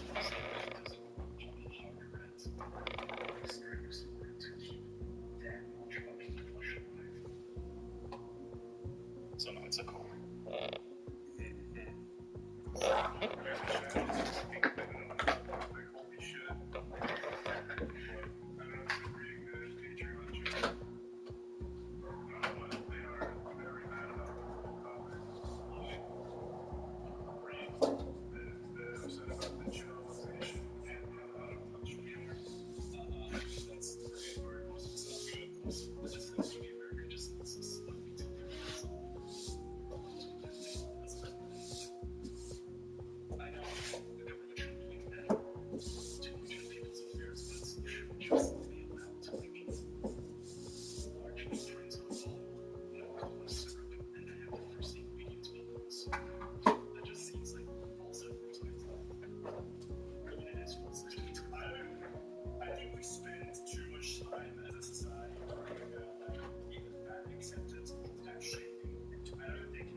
It's like a meme for people now to say when I go to the doctor.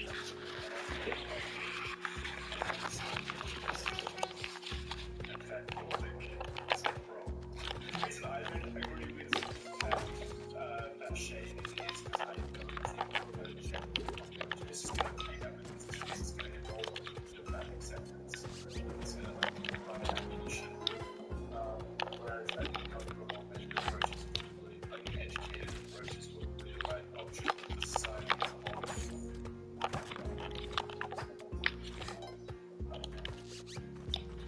I can't stop myself.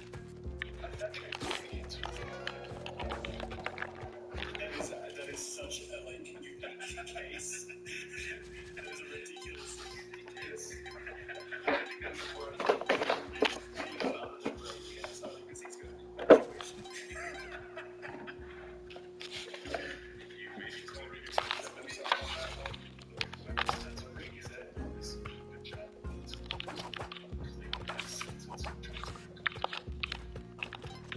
Also sends pictures to everyone holding it.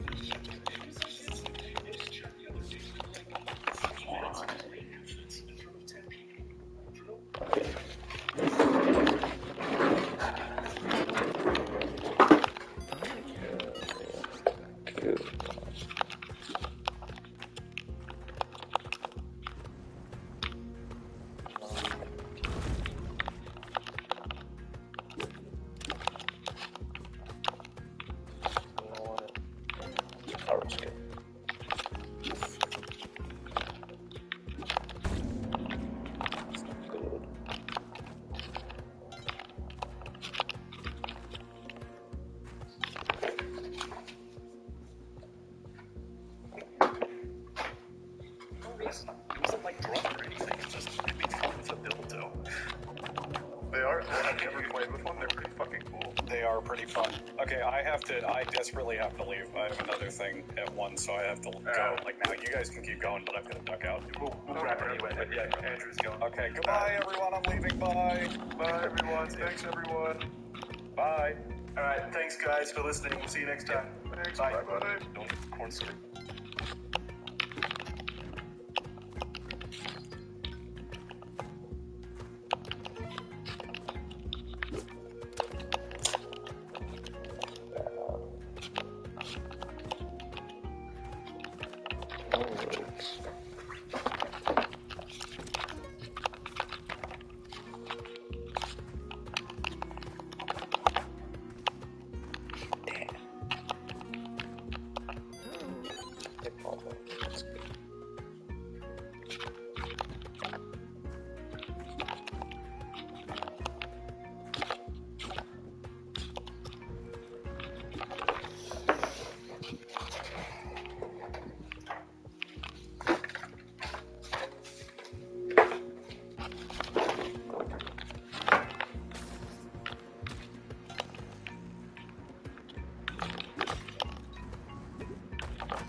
Oh my god.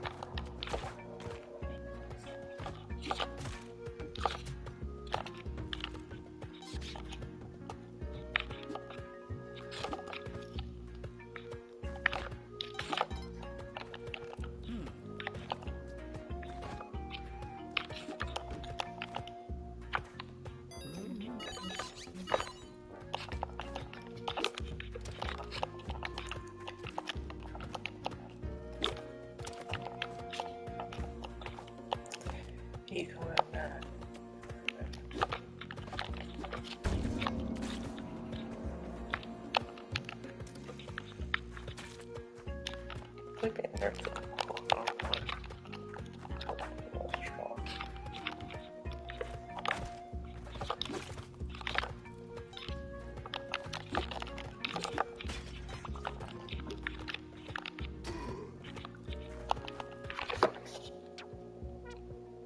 Hola.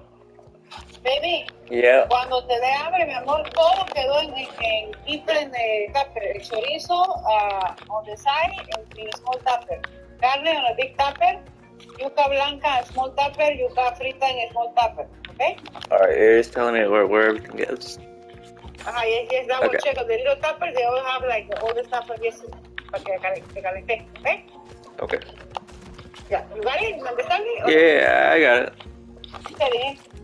Oh, you're just telling me where all the food is at. Like, I'm not sure where, but I'll find it. Yeah. Pero todos están diferentes tuppers, porque double check de tuppers. Tenés tupper de yuca blanca, tupper de yuca frita, tupper de chorizo, tupper de carne y el tripa de rice.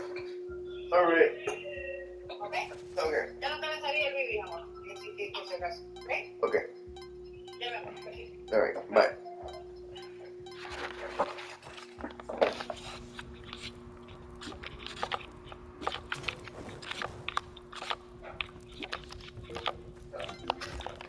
So.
What? Oh, it's so sad. How?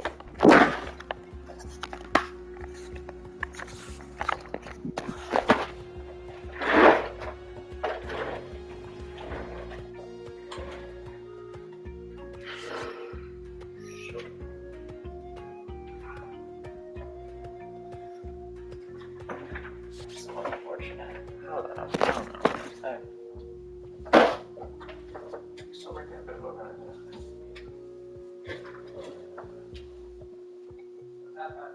Yeah. The game's not for you, man. It's not. Well, it's not for you. It's not for you, Jimmy. Go outside.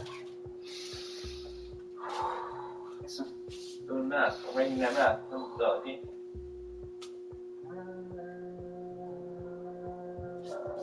What? Are you sure about that? Yeah. That's all working.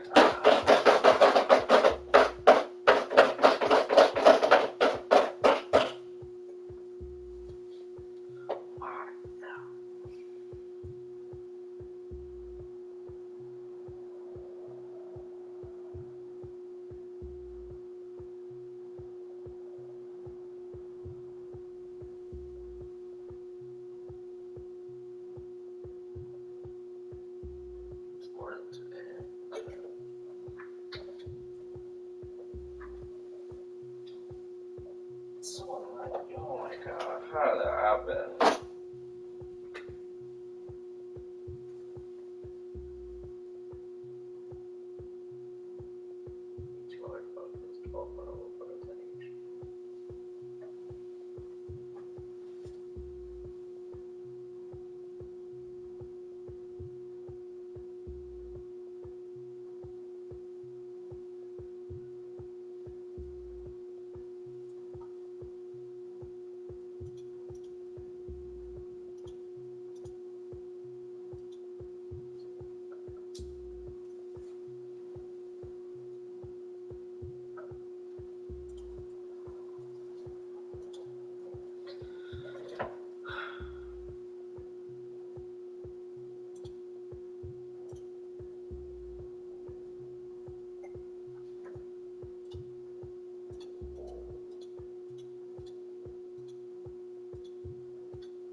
Oh.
What? What? God. Nothing here.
Bless you.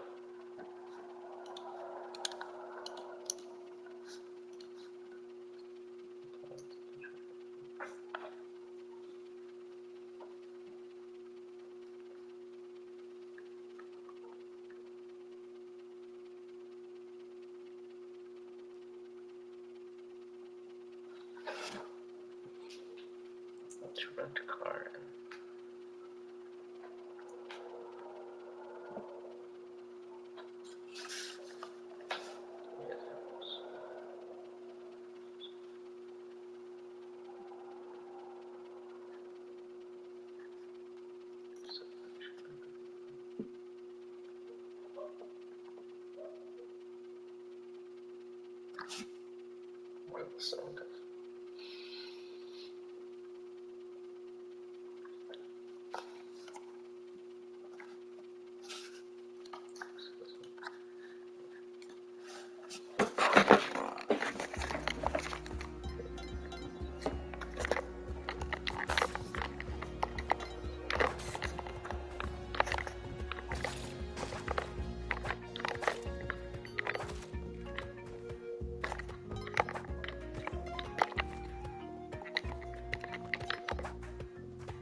What?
Google Friends once ago never said correctly. No more than $125 sold 34. That's great. Parking is 35. 20 is the confident.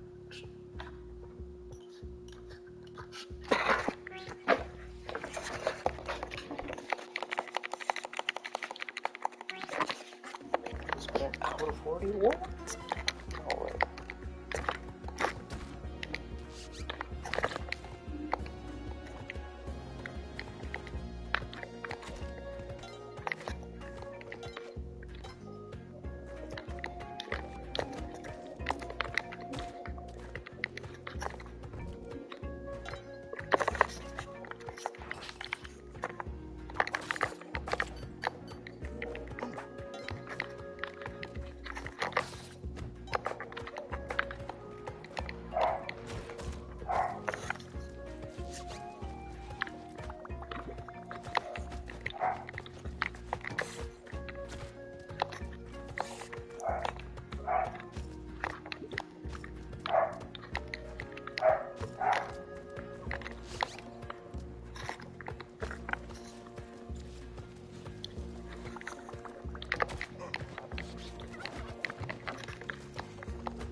No presents, no presents, no presents.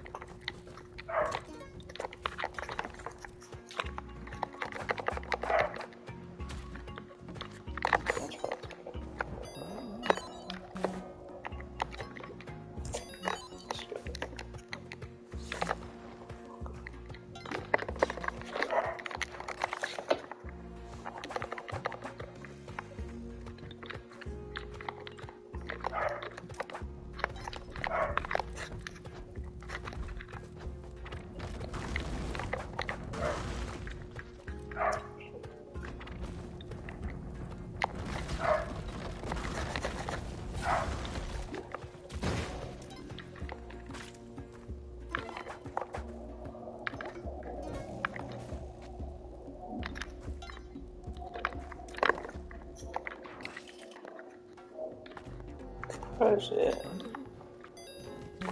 I won't be able to even get. Bring these forward.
Bottom.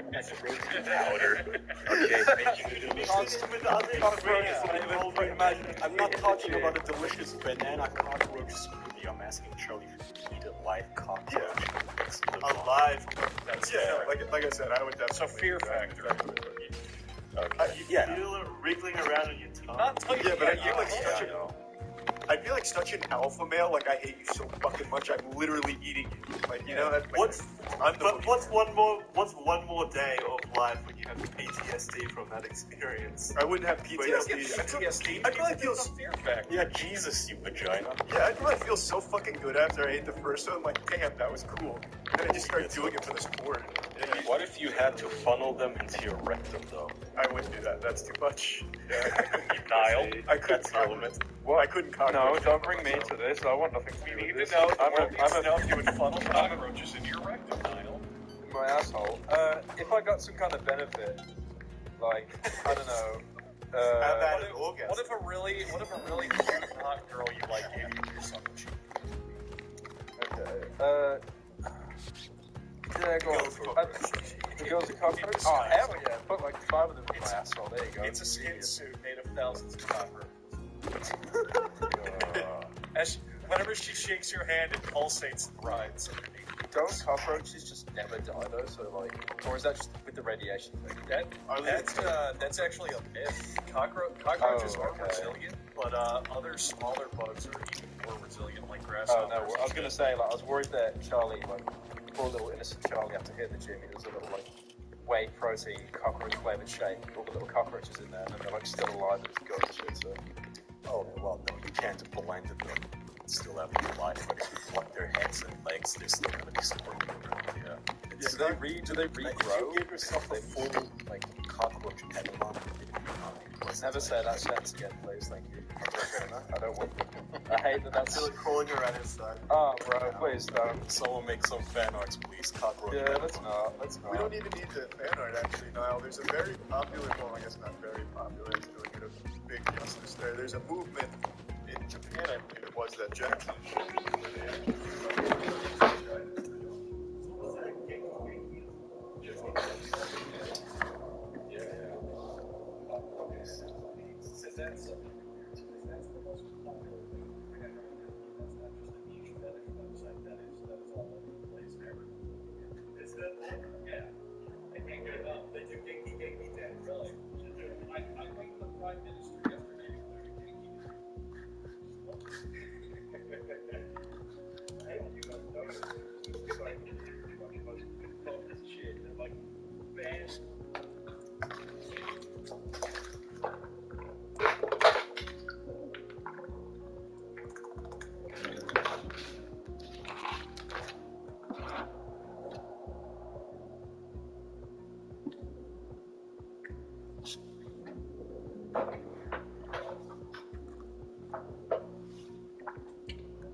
Yeah, it really treads the water. It's a useful skill to have.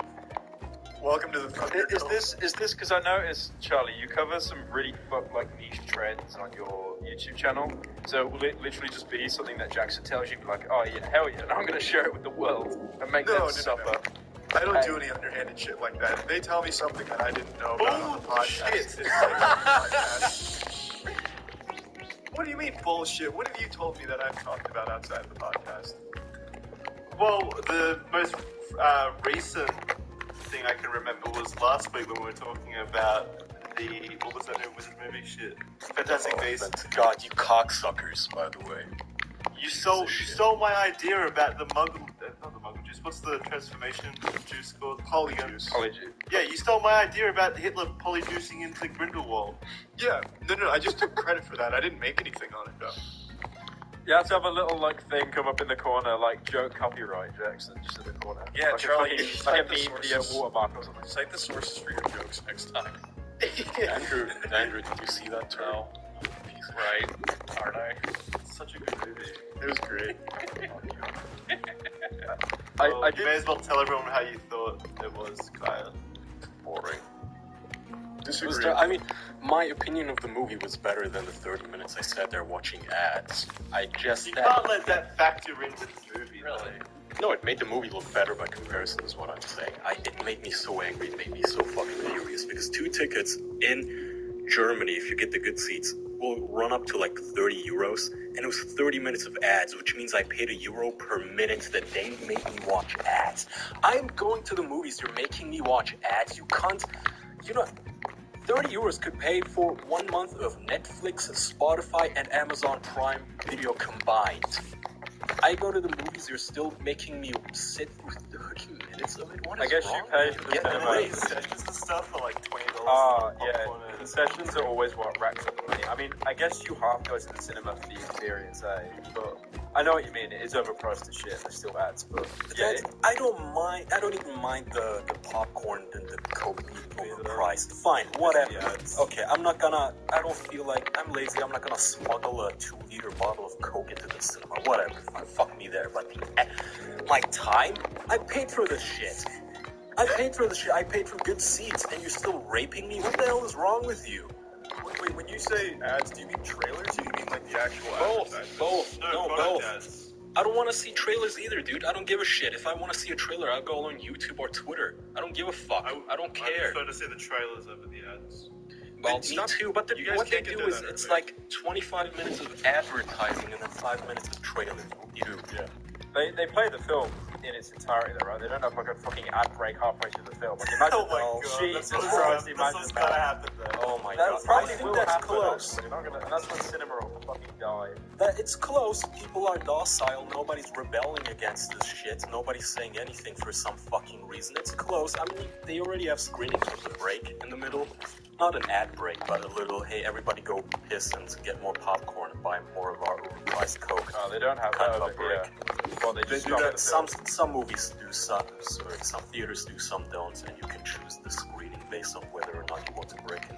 Oh, that's fair, yeah. I like it. I like the break if it's just a 5-minute intermission. I think it can be. I think it's good, yeah. Like, I've never finished. I've never actually went to the cinema and not left with a fucking full bladder. Yeah, oh god, yeah. See, Niall, that's because you sit down like a goober and then you have to drink your entire Coke in the 30 minutes of those advertising runs. And if you don't, all the ice in it is gonna melt, and now you have watered down piece of shit. Oh my god, this guy's fucking got it. Holy shit. You've just fucking exposed cinema in like 1 sentence. You're gonna have the fucking cinema hitman when I come out and find you now, dude. That's so true though. Fuck, I never thought of it like that. I mean, I don't buy concessions anymore when I go cinema, but I usually just sneak food in. Like, I'll just buy I'm an idiot. I like the popcorn. I know I'm not gonna be able to sneak a bag of popcorn onto my shirt like I'm a pregnant woman. You know, whatever, suck it up. I'm gonna have to pay for it. Fine. Plus, you don't want to do that when you're with a girl, like, looks stingy. Oh, no, for sure, yeah. 30 minutes of ads? Come on. Anyway, the movie was whatever. You were a little unfair, Charlie. You said that the fat guy, what was his name? He said that his memory wasn't erased, but he does kind of sort of explain the reason. Oh, yeah, his reason? Yeah, I didn't have any bad memories. Yeah, well, yeah. I mean, he kind of says, well, it only erases the bad memories, and then this chick here, I forgot her name. She filled me in on all the bad ones that I had forgotten. What I don't really... It's fucked from start to beginning, to start to end, but I already forgot most of it. Reminds me. It's a prequel to the original Fantastic Beasts. No, it's a sequel to the original. This Fantastic Beasts series is a prequel. Well, Niall, we just have this tradition now here, this new tradition on the podcast where we dump on this movie. We've done it in the past. Like every podcast, you just take a fat dump on this movie. I respect it. the past 2 years because Charlie really hates it, Jackson hated it, and they made me buy tickets. I haven't watched it. I watched the original. Like, because I'm a fucking retard, I kind of hate prequels because it seems pointless because you know what happens. Obviously, there are exceptions, like, Red Dead 2. I know that's a game, but that was a prequel, and you pretty much knew what was going to happen to everyone in Dutch's gang when you played the first one. But obviously, because it was still an experience, it was worth playing the game. But yeah, when it's a film, it's a much more linear experience, eh? So it's like, if you know what happens in the end, it's got the fucking point. It has to be really good to engage you. Which is not a whole lot happening. It's a weird movie where the girl really did date rape that guy. Nobody seems to care about that. No, we can't. Yeah. There's this part where the fat guy gets enchanted by this wizardress. Or whatever her name is. I don't know any of their names. Wizardress is a new word I've heard today. I'll take whatever.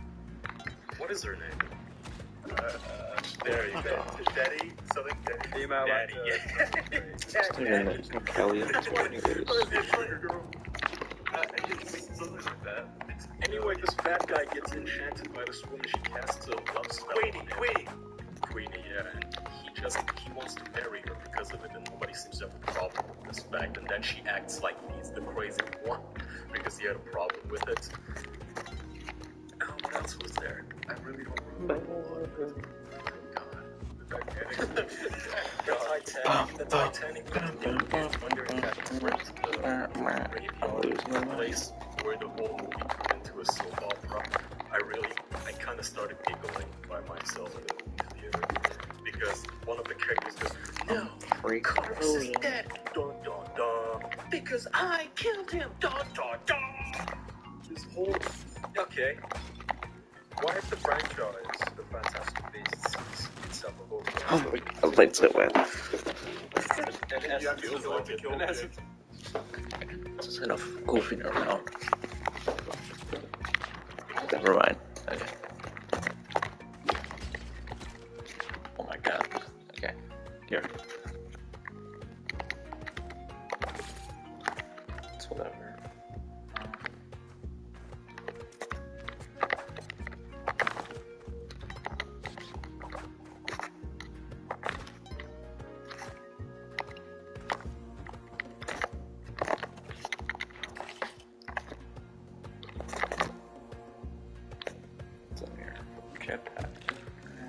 Doesn't really matter.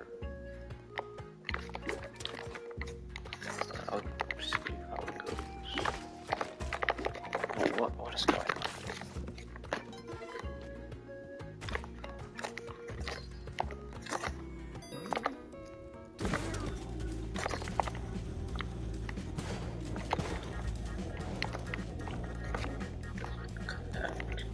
I don't think so.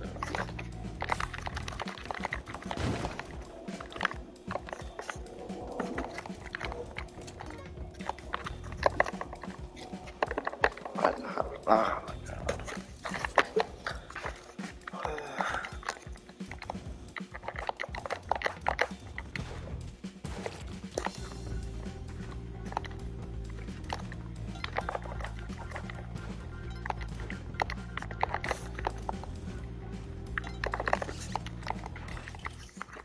I just ruined that chance. Let's see what happens in the volcano.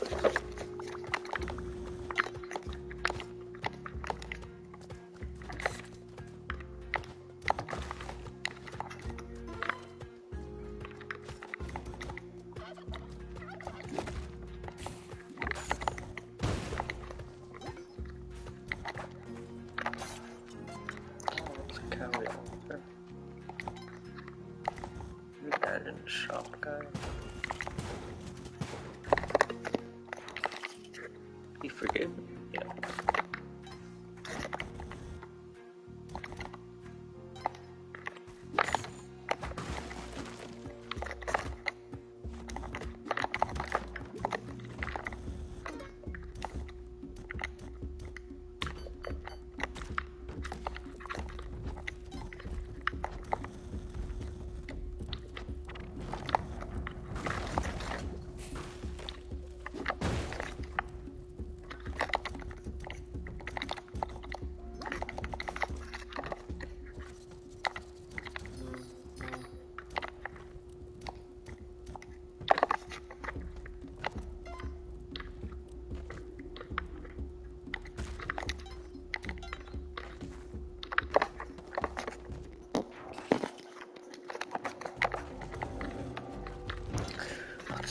Will I find eggplant here or no?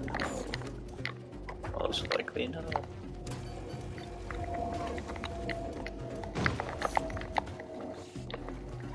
Statistically, I cannot find an eggplant here. Also not trying to do the run eggplant.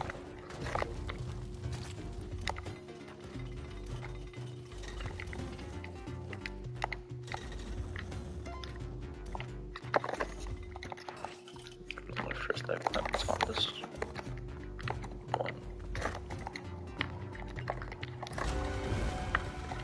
Let's see. Cali.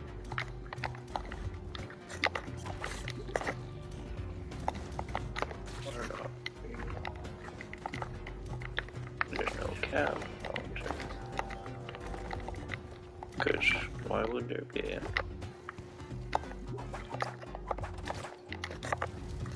Oh.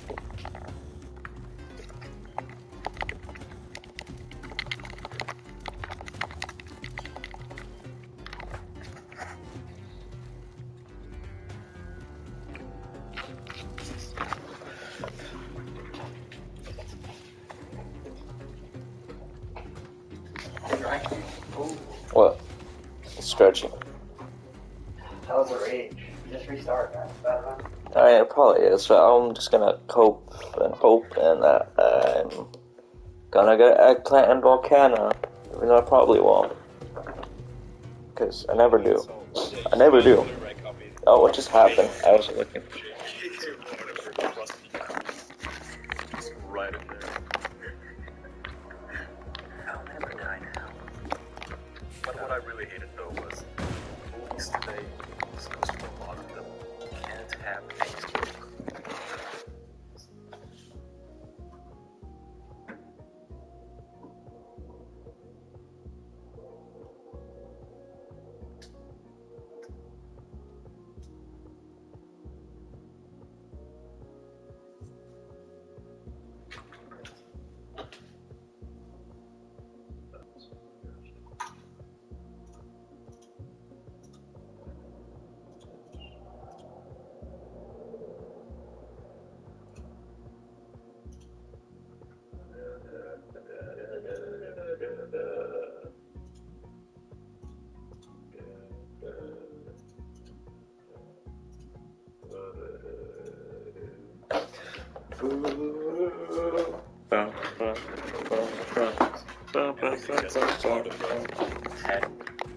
run because TV has kind of it's one like a series like Westworld, for example, you coast to before, right? It has to be several seasons of 10 episodes each. You can't just tell a good story in a single 120 minutes. So they all have to be multi-part. Okay, I get that, but could you at least throw us a bone and wrap up some of the plot points? This movie has like 5 plot points, and none of them get wrapped up. None of the romances, which is plenty. The blood pact thing, none of it, nothing. In many ways, it felt like the start of a franchise. Like they just completely disregard most of the stuff from the first movie, use this movie to set up like plot points for the next 3 movies or so. I just hated, like, can you give me at least one thing that I could call an ending rather than giving me 5 different things that just say, hey, you have to watch the next movie if you want to be satisfied? You just don't understand That's the problem. She's using the fucking future. What if she's a Horcrux? Exactly. I'm thinking proposing to kill J.K. Rowling. I never said that. Okay. Yes. I never said that. Never kill J.K. Rowling. Well, You're never hosting the Oscars. Yeah, Jesus. Rest in peace, your cheese. there's a link in the description, several articles on how to hide a body. But we're not insinuating anything, but, you know. Just a statement. You a Harry Potter fan, Niall? Not as much as I wanted to be cheap. I mean, it's a UK thing as well, so I feel like in the UK you're going to have to be a part of that by default. But I watched all of them kind of religiously as a kid, like VHS and shit. I never actually... What was the last one called? Deathly Hallows. I never watched the Deathly Hallows. I've watched everything up until then. When Deathly Hallows came around, it was just like, I'll pass cheap, and I kind of just stopped watching. Too old. Yeah, kind of lost the interest in that. Those last movies were just Harry Potter gone days. More of a reason to not watch it than I guess. Yeah. If you want to see it, That's another thing, by the way. The school franchise, actually, there are no badass magic battles. Why the hell am I supposed to tune into this? It's just like some 200-year-old alchemist being goofy on screen instead of cool battles. Like, right, the Harry Potter franchise had, you know, the moments where Dumbledore is facing off against Voldemort in like the train station or something, and it's like the sparks of plasma, lava, magic flying everywhere. It looks dope as hell. Like, that's cool. Or that other scene where Harry and Dumbledore are in some Horcrux, and Dumbledore encases the whole sky in some sort of firestorm. That is badass, right? Fantastic Beasts doesn't have any of it. It has like a monster cat running around for a little bit, and then they diffuse the situation by playing a little jingle, a little coin chords, and that's it. There isn't any fighting. But, well, at the end, there are some... That's not... Yeah, but that's still boring. Gumball Grindelwald just... He casts a little fire circle, and then people walk away. It's not... There's an unnecessary sacrifice where he goes, oh, you run, I'll stop this fire. That's it. But by making the fire significantly worse.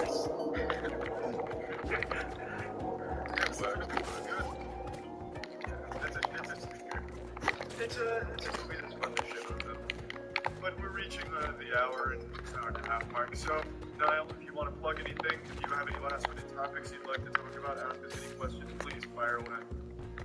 I go on actually. So, I wanted to ask you guys this earlier. I know Charlie is like, obviously, Rose Greg. I don't know if any of you guys have anything running in the background YouTube-wise. But this is mainly for Charlie, but you guys are teaching. How are you guys feeling with like YouTube at the minute? Is there like any kind of goals you want to reach or anything, or not subscriber goals? But it's really hard to word this question because it's so broad. But I guess it's like, do you see YouTube, like your channel, Charlie, as like just something that you shitpost memes on, or do you want to kind of grow into something where you know you'd be making content that you go, holy shit, I'm not saying that you don't do that already. Well, Niall, what do you? I'm trying to word it right. I'm saying more like, how do you? I mean, where do you see your channel like 2-3 years from now? You'll be doing YouTube there. But I probably should have just said that. Probably a better way. Well, Niall, So I'm down for that pyramid scheme. not to shit entirely on your underpreparedness, but I have 124,000 subs at the time of this recording. So I also have a slightly successful channel. And to follow up on your question, I think YouTube is the worst website I've ever used in my life. And my goal with YouTube is to see it actually become competent at some point. Yeah. I have nothing but disdain and hatred for the people in the community. When you see it in 3 years, hopefully deleted and my Twitch pulls up. What is your goal though? It used to be to get 100,000 subs, and then when it happened, I was excited and happy. But then when I looked at what YouTube's become, I don't think I enjoyed it. It's weird though, isn't it? Like, hitting milestones isn't an accomplishment anymore. Exactly. Besides it, yeah. Exactly. It took a lot of the wind out of it. Like, I'm happy that a lot of people support me and like my stuff, but the community that it is in now compared to what it used to be, it's kind of a hollow victory. I just think YouTube is just all about, like, you can get to that milestone now if you just game the system. Just look at what gets put in the algorithm and talk about currently popular trending things and you get it yourself, no problem. You know, those disgusting commentary channels. Thank God I'm not one of them. I would never do such a thing as discuss a trending topic or / popular topic. But I think YouTube is a garbage website from top to bottom. I think it's fucking close. And so you'd never treat your channel, you'd never ever try content with like high production value and keep it's not worth it. It's absolutely not worth it. The amount of effort that you put into making content is never rewarded in turn, and you get a much like why the fuck would I put a couple days into making something flashy or cool or neat in a couple hours I can shit out jokes about currently trending topic and get the same or even more popular response. Yeah, I'm kind of happy that you feel the same way I do. It's definitely, it's annoying as shit because I do commentary and like I'm kind of getting fucking sick of it. I mean, I have been for a while, but I'll kind of be like, oh, Are you announcing your retirement on our show right now? yeah, I am. I'm quitting. Hey guys, I'm doing Twitch. Hit me up at Parasitical. Like, I kind of get bored of just talking about certain topics, and it's like, because you don't really get to express yourself, it's more kind of like a rat race. It's like, oh shit, better get this out before like 50 other fuckers jump onto the bandwagon. But like, I'll kind of have like an existential crisis, and then be like, my entire channel's just talking about trending topics. So then I'll take a break for like a week or 2 weeks, and then come back with like an analysis video or like a fucking game or something. I mean, I'm not saying they could, but it's just something different, eh? But it never does as well as trending topics. No one gives a shit because they I mean, they get, it gets good reception, like people like it, but it's not used. It doesn't translate to views. Exactly. Because people want you for that one thing. You don't do that one thing, they're not going to give a shit. And that's all. That's not YouTube. That's not their fault. Like, look at Ninja. It is though. I don't know. Well, no. Look at Ninja. I'm giving you a good example. Ninja is huge, and he streams Final Fantasy 11 sometimes. He gets 8,000 views. Right, that's because you know why? Because YouTube's algorithm goes, wait, this doesn't have Fortnite in the title. We're not going to promote this. What are you talking about? Talking about Twitch. What? Well, we're not talking about Twitch. We're talking about YouTube. I'm giving you I'm saying it's the audience, not YouTube. Right, but YouTube doesn't help them. Their algorithm gives the content that they think the audience wants to see. It's good you mentioned that. It's big for a series. Like, let's take the Angry Video Game Nerd as an example, because he's been around on YouTube forever, and he's popular for a series that he does. Like, he'll put out an episode of the show, I think, like twice a month, but then every other day he puts out, like, here's a Let's Play, or here's a movie review, or here's a podcast, this and that, and his episodes of the shows get way more views than his other stuff. And part of that, of course, is the audience. The audience wants to talk about the show. But then YouTube, when you look at your recommended, as soon as an episode of the show comes out, they'll put it #1. Check this out. Yo, we made a new episode. Look at that. But everything else, they just don't even put in your feed. Because then they don't get views. And people don't care about it as much. But still, there's a big chunk of the audience that would want to see that other stuff. But YouTube's not going to promote it because it's not the big super popular. I think you're both right in a sense. It's definitely to do with what YouTube wants to promote, but at the same time, like you said, Charlie, if you get big off a particular thing and you don't deliver it, then yeah, you'll get less views. Yeah. I wanted to bring it up because I uploaded a video like the other day with like some analysis on a really niche horror game that like no one knew about, and I like the subs in that clicked on the video that they fucking loved it and shit, even though it didn't get great views compared to like TikTok reaction video 3 million. And the thing is, for the first time in my life, it got on like the trending section, like the gaming section for trending. And I'm not lying to you, every single video above it, except 3, was Fortnite. Every single. I wanted to gouge my fucking eyes out, dude. It was the worst thing I've seen in my life. It's currently happening to me right now, Niall. I've got a very popular series where I parody how it's made, and every one of those, I crank them out in like a couple hours, and I think after a week they average about 100,000 views, which is pretty good on average. But if I do literally anything else, whether it be stream montage highlights or whatever, or other parodies in the same style of other TV shows, literally anything, or original dumb jokes, anything, no one watches it. Because half of it is the audience only wants that one thing, and they only want that one series, and the other half is YouTube only for the algorithms puts that series up and makes it evident. It's hard balancing it out because obviously some people will just be like, oh, this one thing made me popular, I'll just keep doing that until the end of time. But even if you do that, there could be an algorithm change that fucks you over, or, which is more common, you'll probably just get burnout. I don't know, like, if you...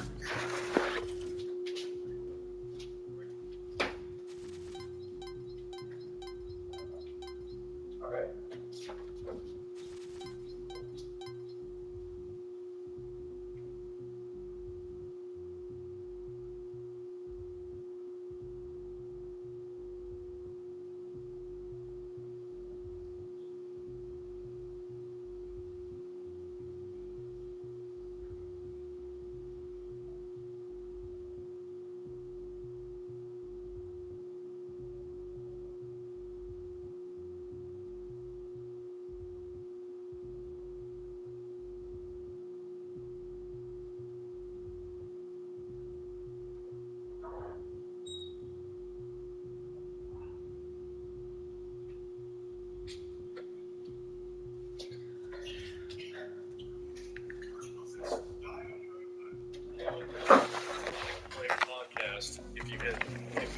sick through this podcast, we apologize, because one of us apparently has contracted botulism. I'm here at the airport. Oh, that would make a lot of sense then. That is just an incubation then. I'd be surprised if he didn't get sick from that. I got sick and I got food poisoning. Oh my lord. And I was... Oh God. I want to tell you guys a story about it. I can't do it on the podcast. Oh. It's... Can you tell it? We can name names. Can we just... I already skill. Guys, come on. No, like... I know the recording studio. Alright. This is about the Turkish police, if you want to hear it. Sorry. We'll hear about it later. So let's finish the intro. So I am a host, Andrew, with a clean bill of health. We have today Jackson, who has the sniffles, Charlie, who has chicken pox for the 8th time, I think, and Kaya, who legitimately has every disease known to man, apparently. Got them all from all the continents, caught them all at the airport. Even the Antarctic flu, that's a rare one. Okay, guys, as you know, it's a tradition on our podcast to talk about war strategy. I have one because I've read it. I have something I want to talk about, so every once in a while I like to go to look at distant islands, just, dream about... What a fucking nerd. I like to bring up my calculator and run some equations. No, like, just look at really remote islands and just daydream about owning a castle there and have, like, Fortress of Solitude or whatever. And I came across one island that is populated, but Wikipedia tells me this is the Pitcairn Islands, somewhere in the southern Pacific Ocean, and it's the single most remote island. And simultaneously, it has the lowest population of any democracy on the planet, with only 50 people. And I just like the thought that if we wanted to, we could probably crowdfund a trip there with our fans and conquer the island. That's not a bad idea. So here's the great part, though. I don't think that's how it would work. They'd kill us. No. So according to... Well, they'd have to vote on it. No. Listen.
It's been a while.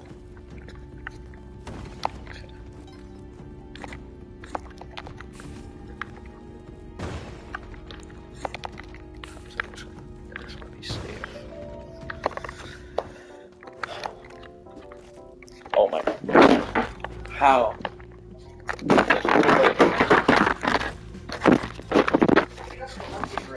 There's no way that just happened.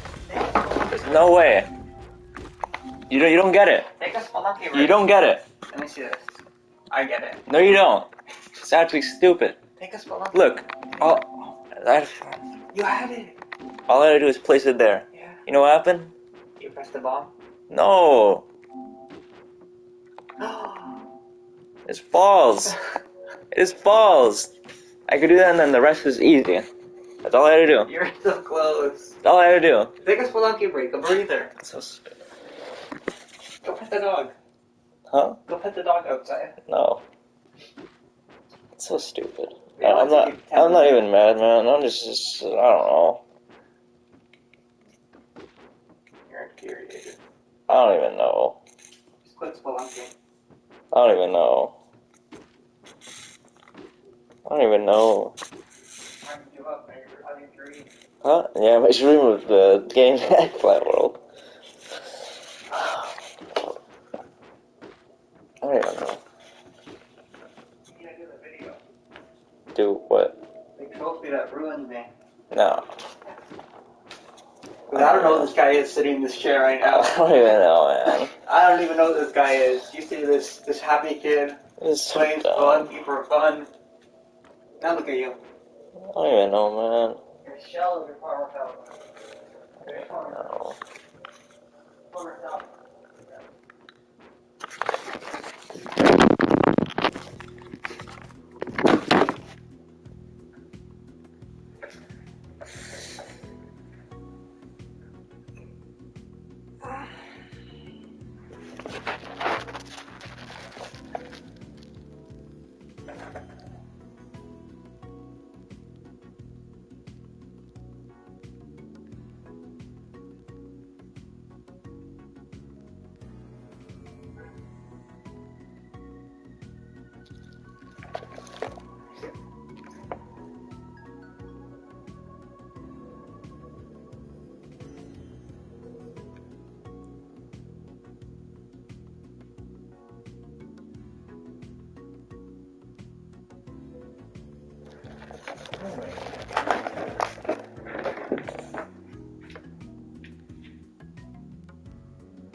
Coffee?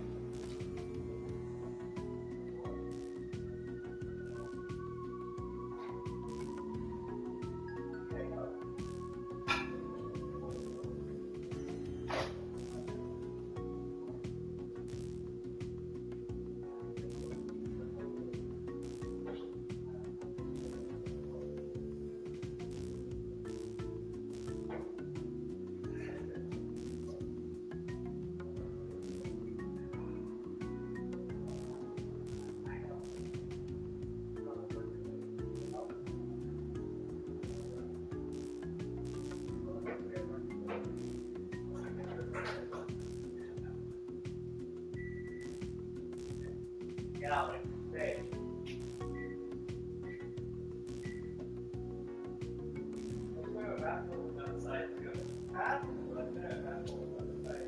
That's why.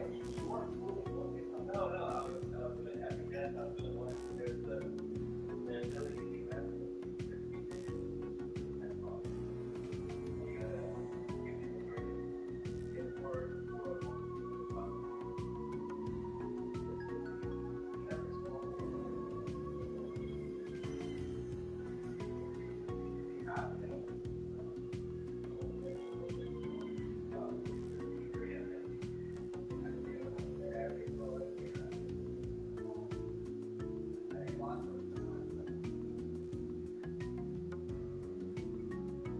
that any streamlining crop?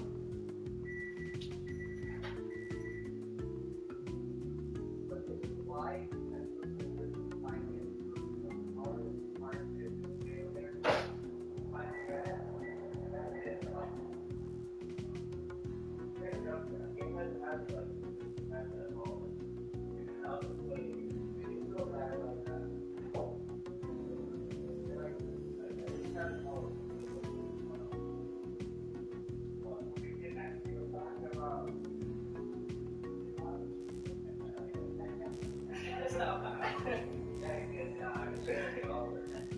Like, don't bring it up, don't bring it up. What? No, I like all of it. He doesn't even know the guy's name, the main character's name. Oh, and how are the main characters? Main character. They're like shaky every time I ever hear a solo, not to bring up. Like, I'm better than him in every fucking way. And at that game,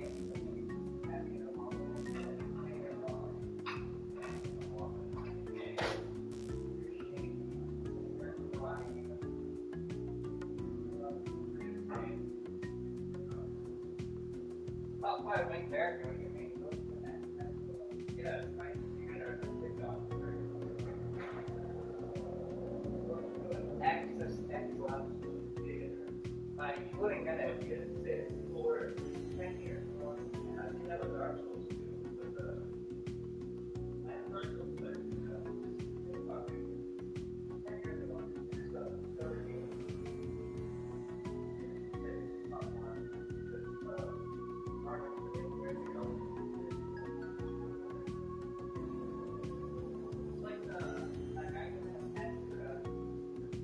The song was over. No sound. Did you make the sound?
It's not funny.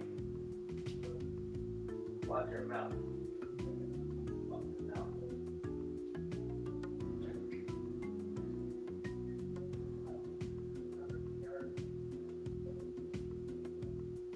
Pt7. Go ahead, get it.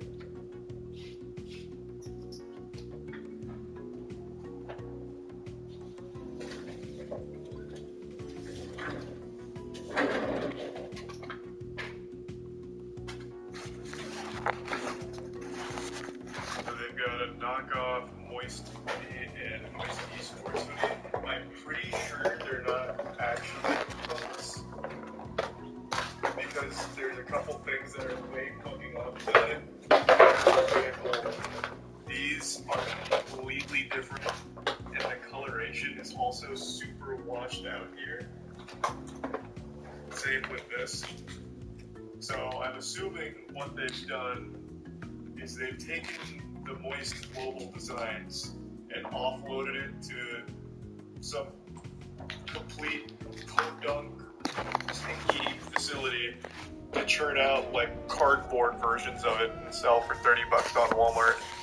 The paperback goes hard, yeah. Moist paperback, you know, Eva C. Mark, well within her rights, Godspeed to her, as well as all of this Purina Moist and Meaty, Godspeed to them. But this asshole, hold on. What was his name again? It's one person doing it. The seller is literally just random characters. It's not even a real person's like brand or name, and it's only knockoff merch that they're selling through Walmart. Does anyone know how Walmart works? Can you just put anything up there? Just like this giant cum dumpster of whatever. Walmart online is like Amazon online. Okay. Best Buy used to have the same thing, marketplace like Amazon for lots of stuff not sold in stores. I thought you still had to be a verified seller to sell through Best Buy, for instance. Is that not the case for Walmart? You can just fire this shit up as Bubba Long Johnson and just put up anything? Recent Hunter and Astiago. That's news to me. I thought you still had to be a verified seller. So this actually comes up when you look for Moist Esports or Moist Global merch. well, the Walmart SEO on, yeah, that's what it is, right? SEO on Google is so high. I guess if they have any kind of product related to what you're searching, it'll be on top. That's a little unfortunate then if it's actually above our actual site. No, this isn't a resell, it's a knockoff. So it's not the same thing. Plus, another thing, all of ours has little water droplets in the back. Every single one of them. It's part of the brand. So it's just the cheapest thing they could make and then slap on something comparable. I also imagine this will feel like sandpaper on your skin. It'll be like a little acid touching you. So the Walmart results show up first before Moist Global for everyone. You're first on Bing. I can't believe Bing even still functions. That's news to me. Who's surprised it's Walmart? Well, I'm surprised because I thought you had to be a verified seller to sell through their site. That's all. That's why it caught me off guard. I didn't know you could sell bootleg merch, which is the whole brand here, the whole account here. It's a random assortment of characters that just sells knockoff merch. So, for example, Takeoff Migos merch airplane hoodies, Juice WRLD, Tyler the Creator, Aaron Carter, Harry Styles, even Cyberpunk Edge Runner. They took all of that. So I'm guessing this is probably a small company that has some access to a facility where they can just print on demand and bootleg knock off all of this, like all of these brands and people. Oh, I'm sure there's ways of reporting it. That's not what I'm saying. I'm not saying it's like hopeless. Like, holy fuck, we're finished. We're going to be run out of business by SLZZBBB44451. Fucking Star Wars droid. Oh, like, I'm sure you could probably have, like, some kind of form to submit that they have to take the shit down. I'm just saying that this was a pretty shocking thing to learn.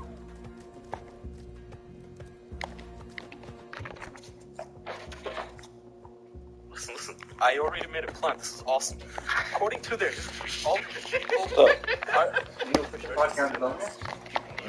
I already listened to it. Ow. Cause I woke up, started playing Spelunky. Oh my. Just kidding, no. That's not actually out, I swear. Woke up, did a couple push-ups, little sit-ups. No, I ate breakfast first. 31 able-bodied people, 17 of them are male, and only 7 of the 31 people are younger than 40. What? Okay, yeah, wow. You starts with him doing push-ups. Oh, really? He's a fan. What an idiot. What a phony.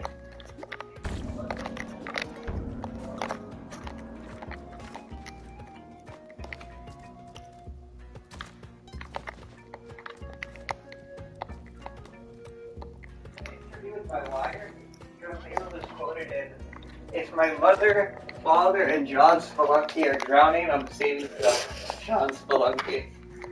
True? True. I have no bombs right now. I have no bombs. It's the run. It's not. I have no bombs. It's the run. I'll say a jetpack, then it's over. But I'll see how it goes. I'll play it. I need a jetpack though if I really want to get this. Jetpack or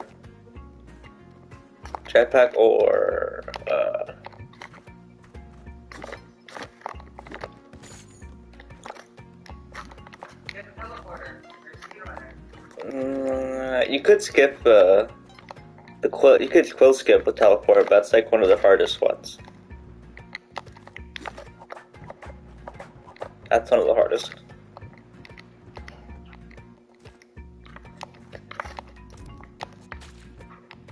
Oh well, this is not good.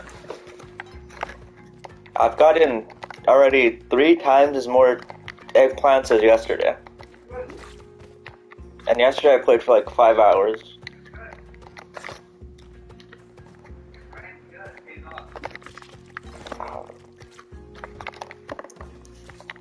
I mean, I don't know.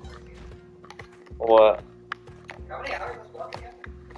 It's not that much. I tripled in the last 2 weeks. I don't think so. Yeah, right, pal. Oh wow, I can't even kill him. Oh, I think I'm lucky.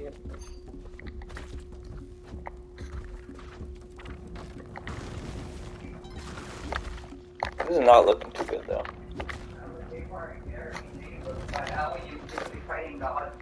Or someone trying to become God. Well, nah, I'm playing. Who are you trying to stop? I'm trying to meet Yama, King Yama. Huh? I'm trying to meet King Yama.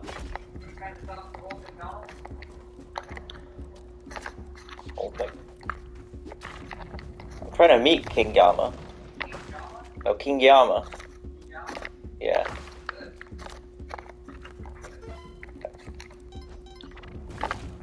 His crib's at Eggplant World, and I just died. Yeah, it doesn't matter, I had nothing. Kinda, but not really. It's because it was a bad run. It was really bad.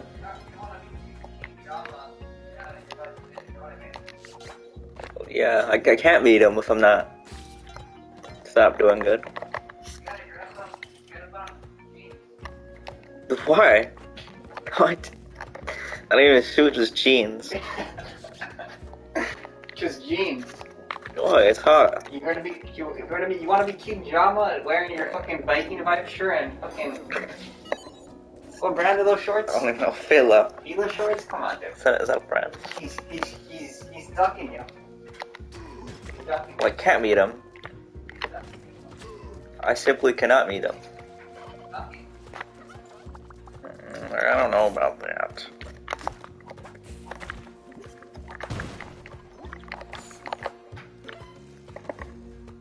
They talk about Velma bad and Forspoken bad. Yeah. And this is just a funny thing I forgot. I don't know. Spelunky bad. No, it was just fat shaming bad. Or not fat shaming, just accepting normal things. I mean, making things normal bad. Let's normalize, Like, stop that. Stop normalizing fat people. That's not normal. I hate that. Did it canola oil bath? That is true. I don't use canola oil. Why not? As dye? I forget. As dye. You don't die. I know it has dye, like food color. It does. I didn't know that. Yeah, apparently it does.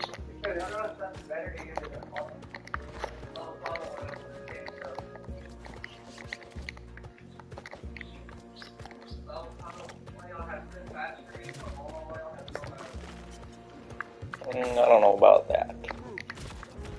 I disagree. I think canola oil is awesome.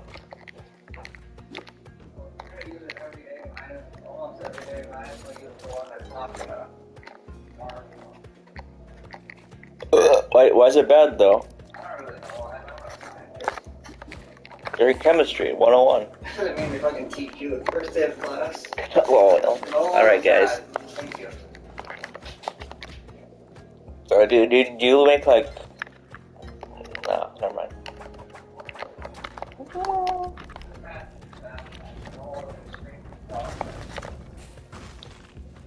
Yeah, I don't buy it. It's propaganda. That's propaganda.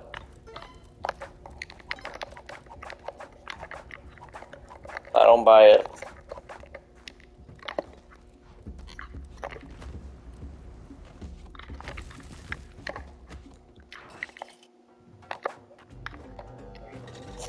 Alright, Carly Ulcer.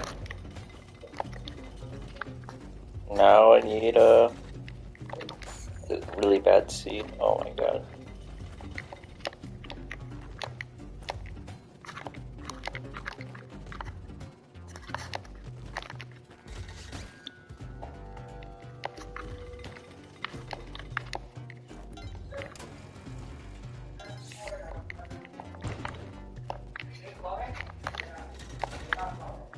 Is that the vitamin shop? But I love the vitamin shop.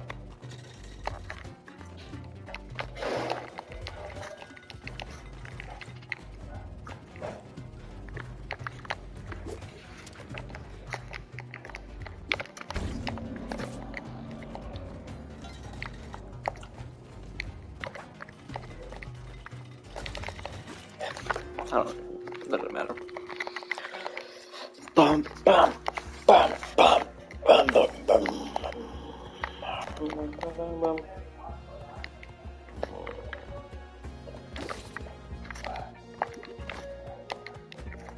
Hey, kid, Bibbs.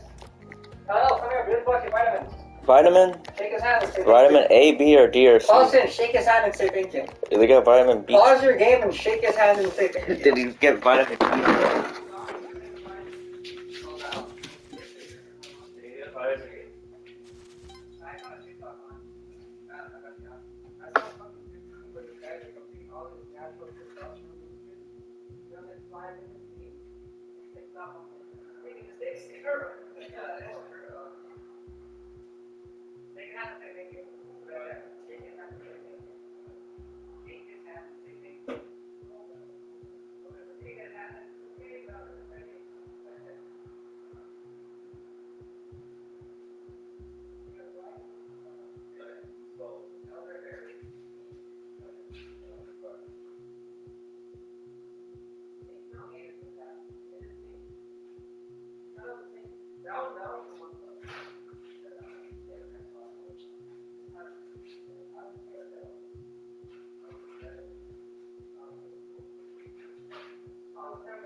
You eat 7.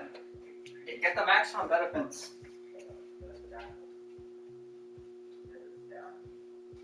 Yeah.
No, I didn't eat any yucca fruit. There should be somewhere.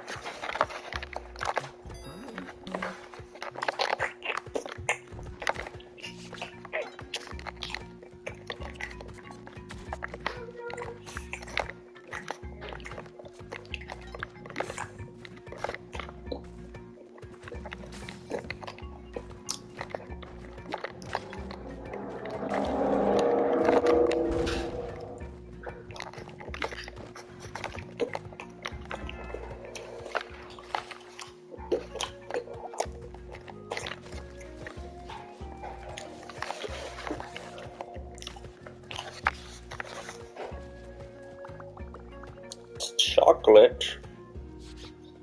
Chocolate.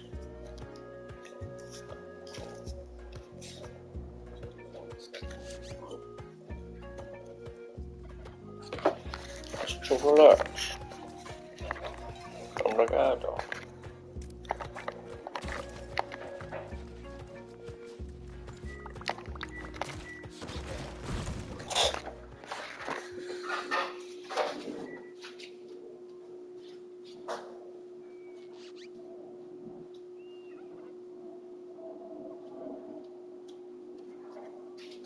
Look at this. It's not a gummy. Chocolate. So it's a gummy inside. It's like a. You have to chew it. Yeah, I know. It's like a. I guess I would have to. I do. Yeah. It seems like one. Is it actually? It's like. No, no.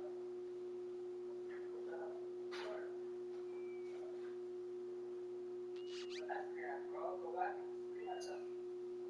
Oh, this is fucking shit.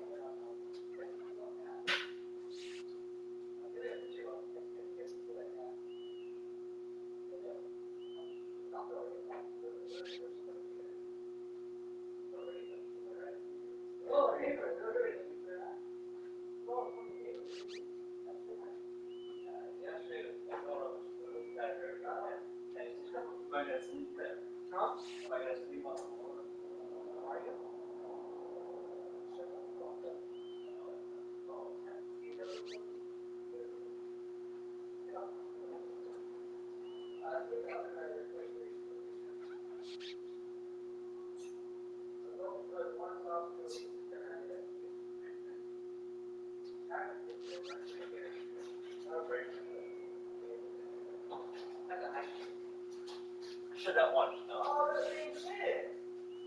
Different vitamins. The other drink is same shit, bro. Different vitamins.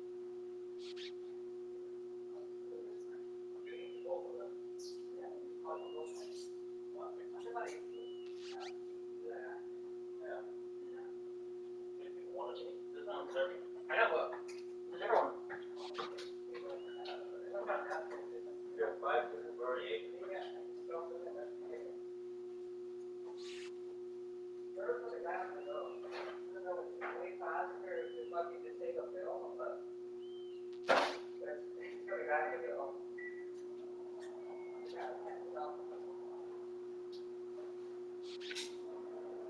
That's alright. It does give you like a good amount of vitamins. It's good. But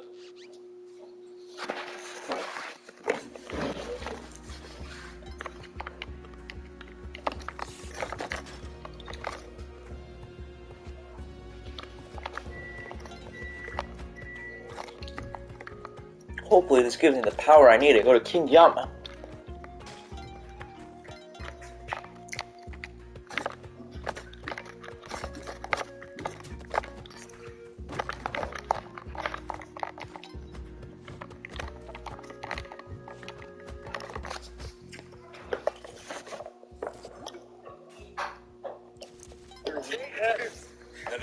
You literally are reconning their military force, flying a drone over.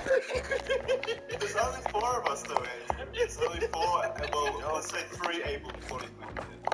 We'll see. No, well, that's why we're gonna take some of our fans with us. That's what I'm saying. Grab them, make a GoFundMe to conquer the island.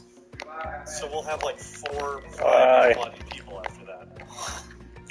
Okay, so to it gets better. So, you might feel a little terrible about Bakaya as an island, but, all the people are going to just go there and slaughter them all. Yes, because it's a pedophile colony. Yes, what? You're right. In 2004, what? No, listen to me. In 2004, seven men living on the islands were charged with counts of child pornography, which is a third of the male population on the islands.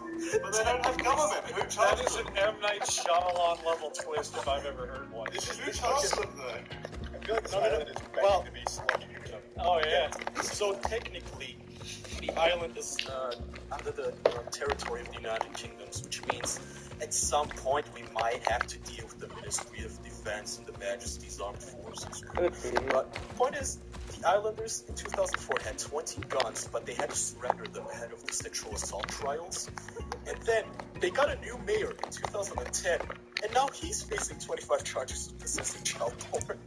It's a colony of assholes, and just like 7 or 8 able-bodied men, all of them are old fucks. You could go over there, kill them all, take over the islands, and then, I don't know. We become the pedophile island, yeah. No, we could turn it into a cool, pirates hangout. With a water slide. With water slides and rum and naked children. Wait, no, that's the last one. That's always your plan, Andrew. But if it doesn't have little boys, I'm not. So what? Are they at the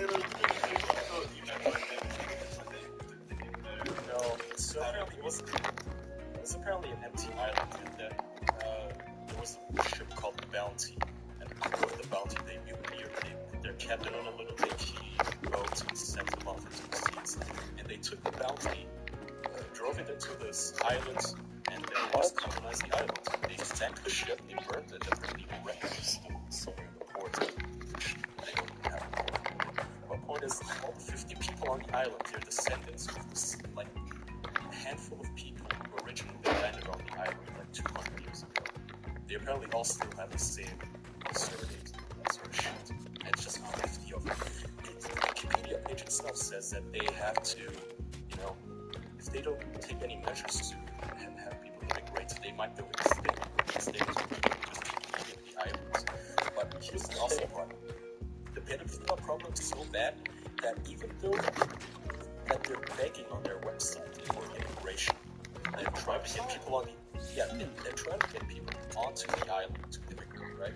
Except you need to go through a special license process if you're under 16, because they need to take special measures, I guess. Who wants to go there? How do they have access to the internet if they're in the middle of the ocean on the most remote island in the world? Yeah, we're gonna have to take care of that, because apparently you have to pay $100 a month for 256 kilobytes. And you get 1 gigabyte a month of bandwidth total that you're allowed to use. Yeah, well, where are they getting money from? Tourists. Apparently, tourists 10 times a year, tourist ships come by and they sell them stuff. They apparently have time hotel. We could live stream us taking over that island in 120p for 2 minutes.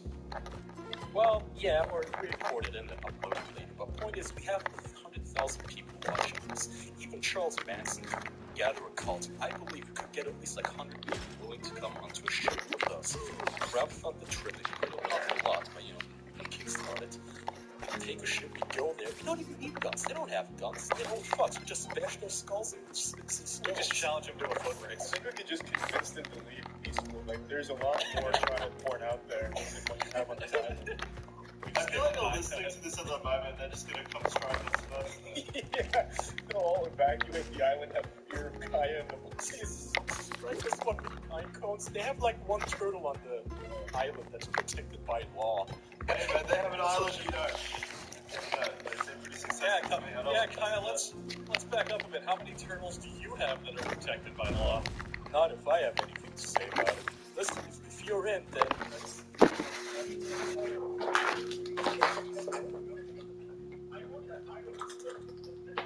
I've never in my life have seen such an attainable goal. This podcast went up to an achievable goal. Just confident.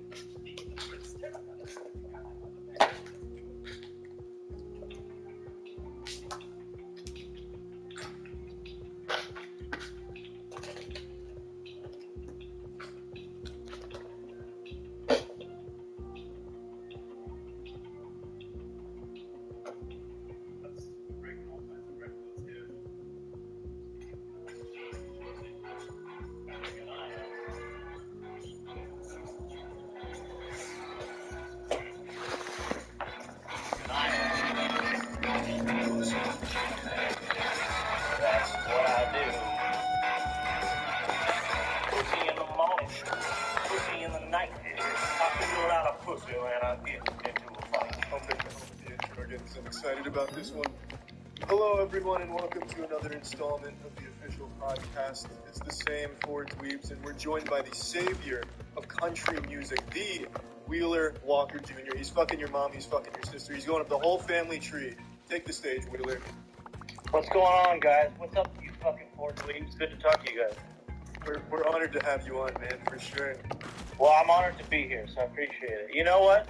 It happens quite a bit, because I'm banned from the radio, banned from Walmart, banned from TV. It's like when people call up, most of these artists, YouTube, whatever, podcasts, they keep them away. It's like I love talking to everybody, because I'm banned from everywhere. It's like people like you.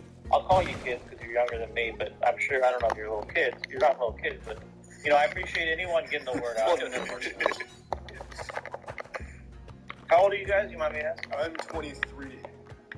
Yeah, as a kid. Yeah, it's kind of a baby boy. But 26. Okay, there's the old man, yeah. Yeah, 26 as well. Yeah, man. Yeah, I'm getting up in here 26 as well. But that's still, to me, that's a kid. But, I'm just saying, I appreciate, because people don't understand going on these type of things. This is big. These things add up. It's bigger than, doing that. Like I did last call with Carson Daly. Like 3 people saw that. That's the NBC, It's 3 people you don't want to. I gotta fly to LA, they gotta put makeup on me for like 10 people at 4 in the morning. Yeah, people. It's like I'd rather talk to you guys. Yeah, people aren't watching TV anymore. All the people are getting their shit on the internet. Exactly. I mean, that's my fan. There was no big, explosion. There was no Saturday Night Live or nothing. It was just word of mouth on the internet, and I don't even know what Reddit is, but I got a few calls. Somebody's like, "Man, you're blowing up on Reddit," and I pretend to act all excited, and then I have to Google what they're talking about. Well, that's actually a good jump into, I believe, Charlie's first question, so I'm going to steal it from him.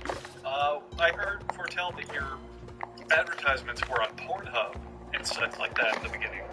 Yeah, that's what I used to do, because what happens is I own my own label, I do it all myself, and I do have a manager, and he's like, let's buy some ads, on RollingStone.com. I go, shut the fuck up, I go, give me the numbers on RollingStone.com, and then give me the numbers on Pornhub, and then he goes, the numbers, what these fucking close? And I go, well, let's buy some ads on Pornhub. And he goes, I don't know Pornhub. I go, you're a fucking manager, figure it out. He calls up, or he emails, they call back, and they go, what's it going to cost? And he goes, all right. And it was the same thing. We like I always say, you gotta reach, that's you gotta find the people, I go, if I sell an album to half the world's masturbators, I'm doing pretty well. Absolutely. That's the market you need to be hitting. Exactly. Yeah, I mean, it's like but it was like because he looked it up for me. It was like Rolling Stone was like the 30,000th biggest website in America, and Pornhub was like literally like number 8. Yeah. You don't have to give us an exact figure, but was it cheaper than using one of the usual sites to promote yourself? By the way, you sound like a computer, but that's Skype for you. Yeah. Yeah, but it was it wasn't super cheap, especially money I didn't have at the time, but probably, I'm sure per eyeball, or I guess that'd be per dick, it was certainly, more worth the money, because if you're going to spend any money on advertising, it's like, it's not, you're blowing all your money to reach anybody, so I may as well make sure it reaches people. Then they really dug it, because they're trying to prove that they're, actual, a legit place to advertise. We premiered our next video with them.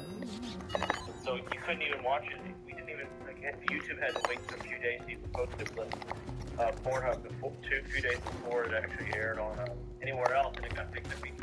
People were buying the album, but, too embarrassed to say where they heard about it, Yeah. I mean, even then, on the flip side, does anyone give a shit about the Rolling Stone anymore? No, I don't think so. Not at all, man. They kind of fucked themselves last time when they published that rape story and it all turned out to be completely fake. It's weird because, like I said, I'm older than you guys. When I was a kid, growing up in Kentucky, you know, there was no way. You gotta remember, I was before the internet, so I was a kid. There's no way to hear about bands or any of that stuff. So, you know, I would get Rolling Stone. That's how I'd hear about Nirvana, how I'd hear about Soundgarden, how I hear about all these other replacements, REM, all these bands. You know, there was no MTV. I mean, back when MTV was playing music, I guess before that even, you know. Rolling Stone used to be a way to discover music, and yeah, now it's just like a Kardashian magazine. So I don't know. It's like fucking Playboy. It's like, yeah, we used to have something here, but now we just write articles that no one's reading. Who cares? Yeah, look, I just saw the owner's going to sell it. I was like, oh, really? Perfect timing. Yeah, well, it's still good. Yeah. Should have been 10 years ago.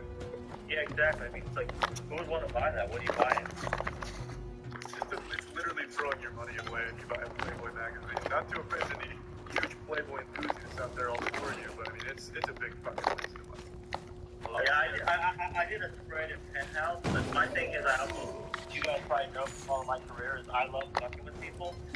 So they offer me a spread in Penthouse, an article and everything, but I go, they meet me in all these naked women, but I just didn't want to. It kind of looked, you know what it was? It seemed too cool, and I try not to be cool, you know? The big thing out here in Nashville, there's like East Nashville, which is like the hipsters, and there's like the regular, like kind of bro-y dudes and all that shit. Really? I mean, like being around naked women, like I like it in real life, but you know, on a photo shoot just made me seem douchey, so I made my person, you know, tell them I needed the women to be clothed. I needed a really fat guy in a cowboy hat and a Speedo. and they call back and they're like, no way, and then I say I'm passed. He comes back and says, all right, we really want you, we'll do it. So the spread was me and two girls, and that dude in a Speedos and a cowboy hat. That just makes you look cool. Yeah, definitely. You got Pen has to bend over and do what you want. I don't like, they're one of those guys again, you know, like, why put it online when you got the magazine, you know? But I think they, yeah, I remember the women wouldn't talk to me because I requested a naked man. They thought I was gay, so they wouldn't talk to me. I think you made the right call. I don't know why anyone would ever think you're gay, man. Like, half the music's about, like, dildos and ass. I don't know why you make that assumption. Yeah, I mean, I do sing about a lot about sucking dick and stuff. So, you know what? You know, I like to, you know, I'm open to all audiences. I'm like, nobody's like narrow-minded country fuckers, you know. That actually brings me to a point I wanted to. You mentioned you don't know how long we followed you. Well, for a while I've been following you since the big show when you did Eating Pussy and Kicking Ass in front of an audience. Is that really when Wheeler Walker Jr. was born and took over country music? Was that the catalyst? That was probably the first one, yeah. That asshole band who's got that TV had a TV show on Comedy Central for what, 3 minutes? They asked me to sing that song on it, and I go, sure, yeah, I'll do it. To be honest, no one watches that fucking show, so it didn't really help, but I think just being on TV made it look good to people. And that was enough to kind of get my producer interested, raise enough money to kind of make that first record. Damn. Thank God that happens, man. You've been saving country music. The Lord's work. Yeah, I feel like I'm doing that. I appreciate you guys pointing that out. And don't forget to tell your audience to buy those records right the fuck now. Oh, don't you worry. That's one of our primary goals here. If you're in the business of shilling and selling your shit, don't worry. We have that covered. Okay, I always support a man who gives his business to Pornhub, right, as opposed to YouTube. Absolutely any day I want it to go down in flames. What's wrong with YouTube? Hit me up. Oh, dude, everything. Look, I listened to your last podcast with Joe Rogan, and I remember you saying that Spotify's treating you like shit. Because the lyrics are explicit, right? They won't put you on the public playlists. And actually, since I said that, not to interrupt, sorry man, but since I said that they've actually gone public, they're now a publicly traded company, which means it's even worse now. They got the stockholders, shareholders. So it's even more important. But go on, I want to hear about this. No, well, basically, you imagine YouTube as a video version of Spotify, right? If you're not the sneaky, clean, child-oriented horse shit peddling to the lowest common denominator, you're not gonna make the trend. I see what they're doing. They're trying to mainstream it so they can get like, they can get the next what the next Game of Thrones or something. Like, they think some Game of Thrones guys are gonna make a show for fucking YouTube. But nice, good luck, buddy. But don't these fuckers learn a lesson? They know there's gonna be a new YouTube that's gonna take them over if they do this. No, well, it's a bit difficult because YouTube really is this juggernaut.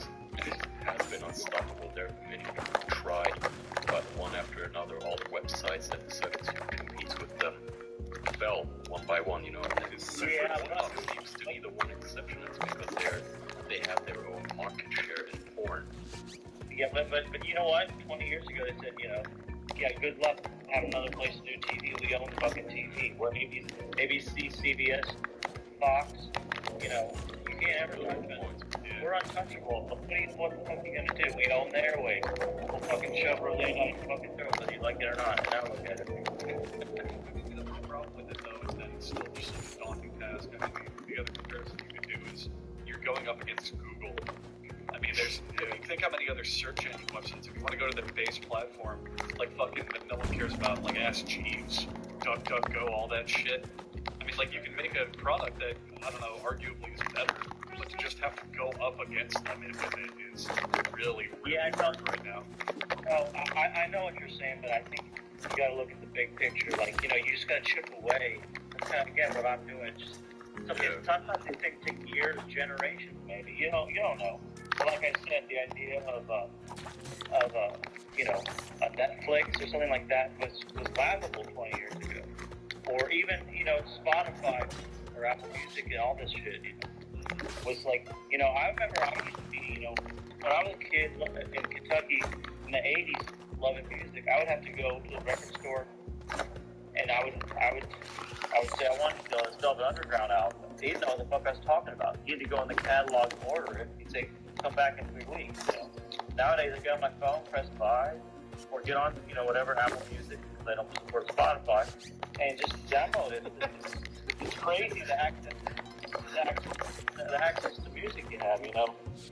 So all these things, I don't buy the argument that these people are too big or they're juggernauts. I already, you know, I got that new fucking phone where I got to stare into it for fucking 4 hours before it'll open up.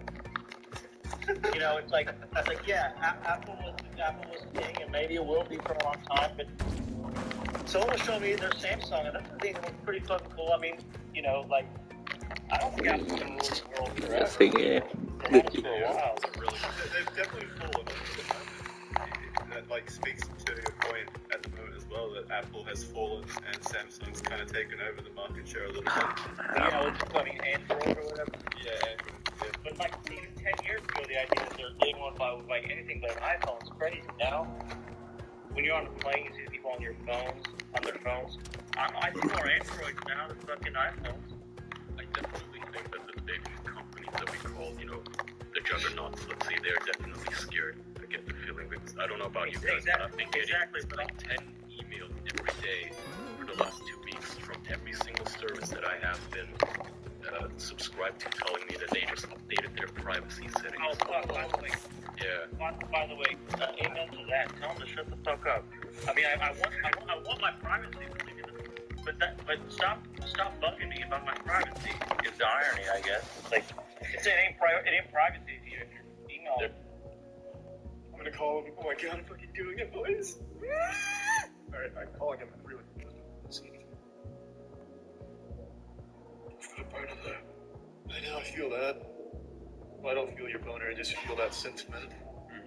Okay, you want to kick off the intro this week for us, Andrew? Sure. Welcome everyone to the official podcast, everyone's favorite podcast about stupid shit and fun stupid shit. We are joined today by the normal cast of the Four Boys, and then mega big comedy celebrity. You might recognize him because he's a man who wears glasses sometimes. Mr. David Cross. Mr. David Cross. Take off my glasses? That's it. That's all he's known for. Please take off your glasses. Exactly. Please take off your glasses to listen to this episode, out of respect for Mr. Cross out there. So, David, if you want to just jump right into questions, we got some good things to talk about, if that's all right, or if you want to go ahead. All right, so Jesus. What's the alternative? I don't know. Yeah, I'm saying we can also just hang out. Sit in silence. Yeah, we can hang out and be friends. Andrew's a bit starstruck. He's fucking fiddling with his dick right now and fumbling his words. Yeah. Why don't you guys turn this into kind of a meditative 45 minutes or so, and just keep it quiet. Don't let a lot of words get in the way. ASMR. Right. Yeah. Well, that's slowly, low level I'm talking about. I think he's just telling us to shut up. Yeah. Blew it already, Andrew. We're ruining his nap time. Okay. I'll tell you what you guys are going to get to be a part of, though, because of the scheduling, everything that's going on, is I've got no choice, but I'm going to have to walk my dog. I just need to walk, so we're gonna do this. It's gonna be great, though. This will be the first podcast in human history where one of the participants has been walking a domesticated animal, and well, let's just do it and see what happens. Her name is Ollie. You can say that a couple of times. Maybe eating something she shouldn't or whatnot. But so for your listeners, Ollie is my dog. Let's take from there. Are we okay with this voice? I mean, this is a bold move in podcasting history. It's a milestone, honestly. This is pioneering, breaking new ground. And I think it's gonna bring the four of you guys together. Are you all in the same room? Are you all together right now? Or? We are across the globe. I'm from Australia, Kaya is in Germany, and the two other boys are over with you in America. So it's international. Kaya, I don't know how you feel about Germany shocking loss to South Korea. I feel. Do you have a dog in that fight? No, I don't. Fuck Germany. Alright, Ollie, want to get to walk? Well, if you're ready now, Andrew, pose yourself to get a question out. I mean, I'm just sweating bullets here. So, David, a big question that I personally want to ask you. I was a big fan of Todd Margaret, and season 3. Yeah, season 3 was a bit of a departure from the first two, obviously, and I read into that there were shooting difficulties, and it was kind of, partially because of demand from fans and this and that. I wanted to know, were you happy with how season 3 turned out, kind of the whole end result of it? Did it really fit what you thought would be a worthwhile addition to the story? Yeah, I was. The only thing that the things that I'm disappointed in are things that hopefully nobody knows what the alternative is.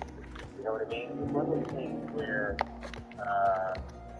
we could have done this, but then the actor wasn't available. We could have done this, but then the location fell through.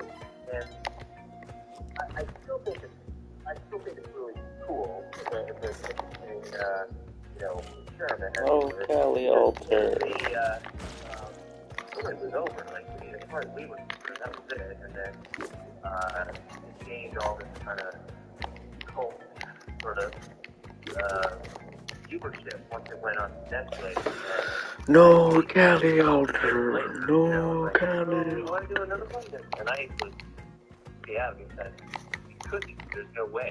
And then one of the writers came up with the idea, which I really love, and I think we did a pretty good job. No, Cali Alter.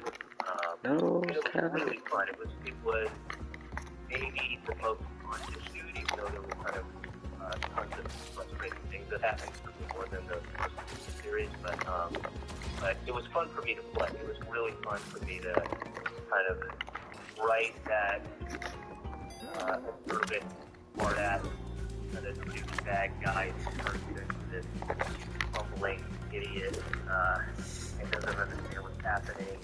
And then we played around with the ending too, where as it was written, we had a lot of time for it. The end was literally going to be 90 seconds of just the original, like how it all goes back, I don't give it away, but at this point,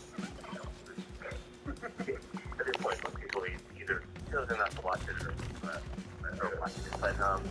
But yeah, that's where it kind of ends, and the phone has been waking up. We were going to take and just for 90 seconds, just have the whole thing start playing out, and then just slowly, imperceptibly start fading it down, the blacking it out, but like over 90 seconds, it's all good. And then I just thought there was so much sadness in the way it ended. It was really kind of sad. Bittersweet, almost. Yeah. Yeah, but I am happy with it. I thought it was cool on its own, but at some point, years down the line, I'd like to see what it looks like by playing every episode back to back. And what that third season feels like coming right on the heels of the original. Yeah. What would that feel like? Just marathoning it in one sitting instead of kind of waiting for that return. Yeah, or maybe one sitting this much. Let's do two. We'll have I don't want to do that to you. 45 minutes break. It's not forgiving me. Yeah. There'll be follow-up literature. Yeah. For another 10 years. So stupid. And make it back, yeah. Great. So, David, jumping off that little topic, I've got a question for you. What's been your favourite project to work on so far? Out of anything that you've done in your long, illustrious career, what has been your favourite project besides this? I very recently did a podcast called the Official Podcast. What? I was not much at all, and not this guys. And it was edifying. I learned a lot about myself. I learned a lot about so much. And you got to walk your dog. And I got to walk my dog. No longer with us. You want to go for a walk? Seriously, you need to do that. Okay? Yeah, whatever. I don't know. That's the stuff. I mean, there's hard things. I have favorites that differently. Like, I have some things that are the most fun I ever had. Things that we did that are like, holy shit, I'm so honored and flattered I got to be a part of that. And then other things where, they're kind of, not milestones, but things like, that was the first big budget film I ever did. That was supposed to be treated like that. And that was the first, time I did this. And I got, there's those elements to that future. I guess that's my long-winded way of saying I don't really have a thing. I have so many that are so interesting, cool, or favorite for different reasons, Yeah. No, I think that's completely fair given how many projects you've worked on. I don't know where that question was really going anyway. Don't worry, I'll follow up on that question. Let's give it a shot. I mean, I'm here to say big question. So, out of all the projects you've done, is there any really embarrassing or shocking thing that happened on set? Like, for example, we had Noah Monk come on the podcast, and he mentioned a story where a stunt double damn near exploded doing a stunt. Do you have any stories in that same vein, maybe? I almost exploded a stunt double, but that was intentionally. I thought he was a terrorist. He just had that vibe. So I was trying to, Well, wouldn't that be giving him what he wants then?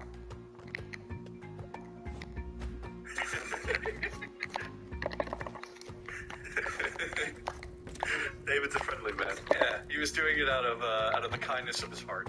No, I guess the most embarrassing thing was one time I shit my pants. I was on set, and I definitely had to go to the bathroom.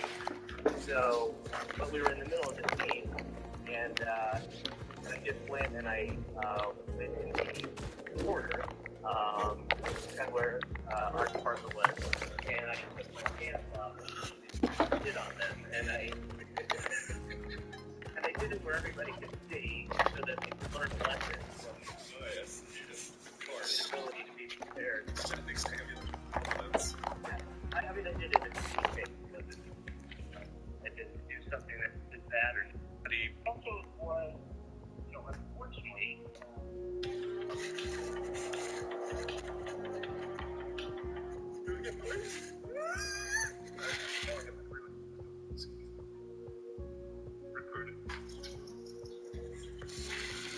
Block Advisor and P2 taxes for small businesses like Barry's. .com/official best. I think I'll open and close. Double feature. The address it. And try again. So I did not talk to my friend like that. I never have to hear that. So, you know, you can start fresh, go push it up, figure out what you did wrong, where you went wrong in life, and then, you know, and readdress it and try again. So in a nutshell, Not talk to my friend like that. it's amazing. In a nutshell, you're saying I should open my stand-up routine with that joke instead of close.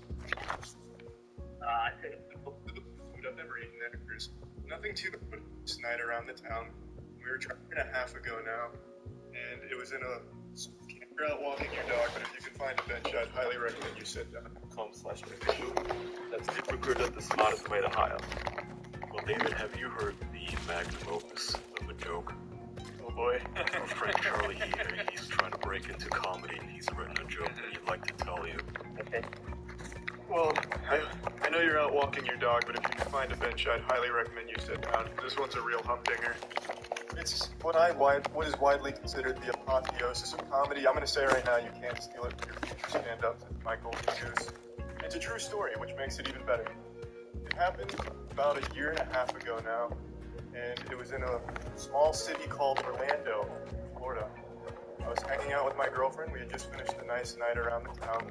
We were driving back down this road called I-4. It's a really shitty highway in this area, but it connects Orlando to my hometown. So we have to drive this road. It's a shitty road. I don't like it. One thing I noticed while driving this road that night is there was this sign for an innocent restaurant called Boardwalk Burgers. Nothing too out of the ordinary about the restaurant, just a standard, wholesome family burger joint. You have some homeless people slapping the patties on the Foreman's. Just a good time. Probably good food. I've never eaten there. But I saw that sign. And David, I swear to God, with my razor sharp wit, I looked at that sign and I said, Boardwalk Burgers. More like board burgers, because those burgers aren't having any fun.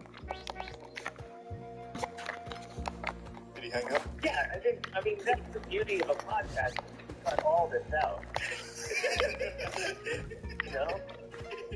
I mean, you don't ever have to do that. So, you know, you can start fresh, go push it up, figure out what you did wrong, where you went wrong in life, and then, you know, and readdress it and try again. So in a nutshell, Not talk to my friend like that. it's amazing. In a nutshell, you're saying I should open my stand-up routine with that joke instead of close. I think I'll open and close. Ooh, let's do a feature. Double whammy, callback. Averting expectations. They think I'm not going to tell it again, and then bang, there again. Like that. Yeah. It's the whole show. So, David, besides the popularity of the Boardwalk Burgers joke permeating the entire media, what is the broadest change you've seen to comedy over the years? I mean, it's just how. Go ahead, David. Yes, unless things get so bad that you know there is a global pandemic or a World War III or something, and then we're right back to primitive times. Then the kids who never been tech savvy have every advantage. Right. Kids that Right. read a map. Let's hope that happens. Doesn't know how to memorize numbers. Can't memorize a phone number. Can't read a map. Doesn't know. I mean, that other kid will have all kinds of things. At the end of the day, we said very similar. DavidCross.com. That'll have all the dates where you can get tickets. I was going to say, but we're not stars, so there's only one star here. I'm not going to pretend like we're even slightly measure up to David. David, if you're somehow listening to this episode, thank you again for coming on. Doubtful, but yeah. Thank you, David, for coming on. Please, everyone listening out there, consider listening to this on an audio platform, Spotify, iTunes, anywhere you get podcast. It really helps. Why is this level so long? Why? Okay. I was just moving around because I didn't think it was going to be here. But it is. It is. Let's see how it goes.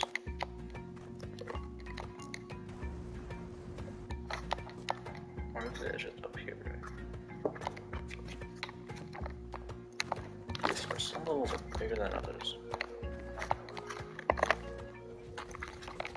I'm running out of time.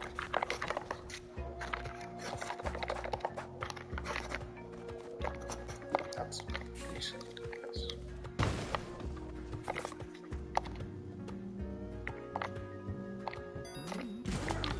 Oh my god, I forgot to buy it. Oh my god.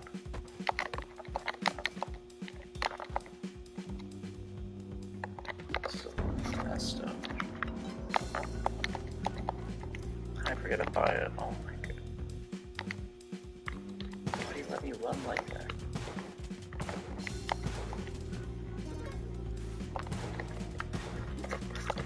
More than enough money.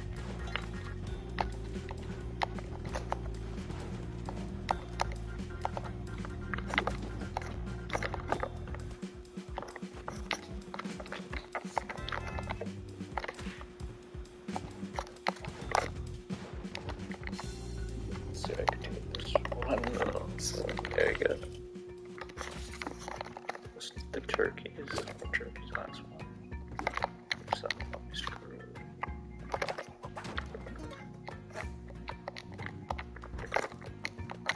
Back to square one. Just have access to this level is turkey. That's good. This is viable.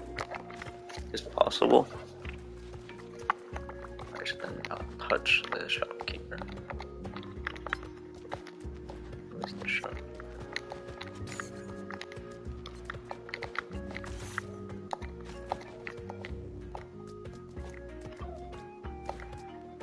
No, it's not. I know what it is.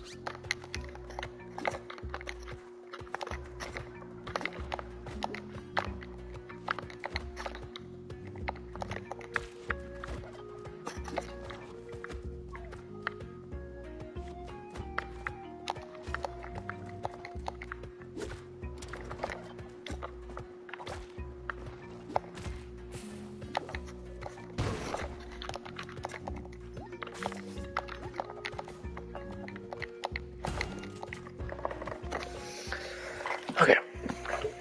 Saved, potentially. It's a weird one. Good. I like that.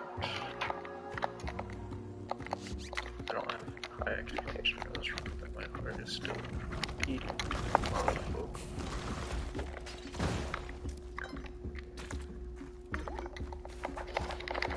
Still beginning to maniac.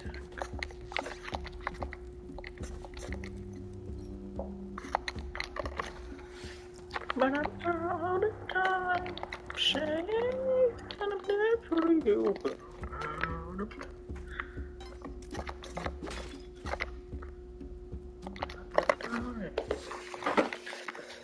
La la la la.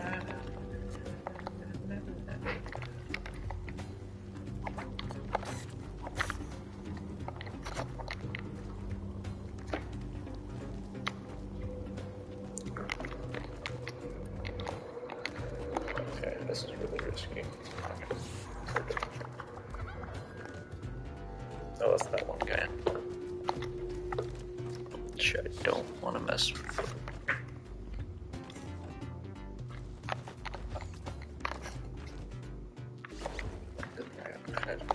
Who did I?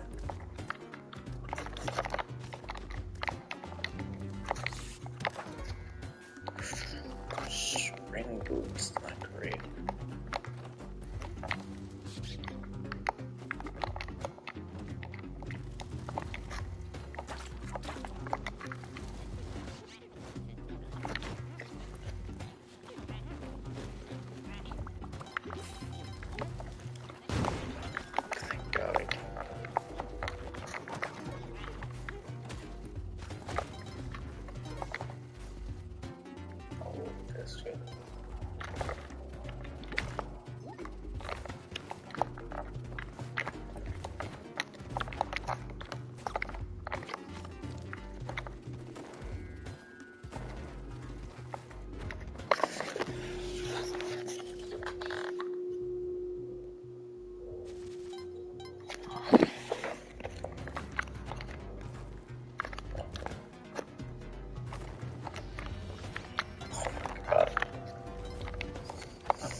don't even have bombs for that shit.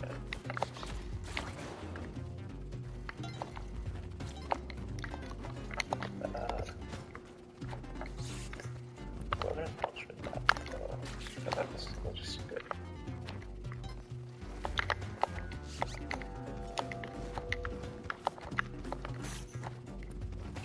Shopkeepers. Nope.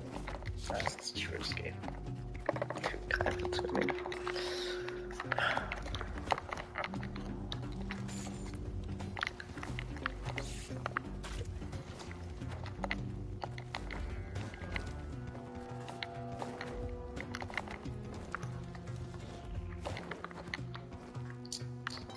No bombs. I get them getting better.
Jetpack? Oh my god. It doesn't really matter, though, really. That's interesting.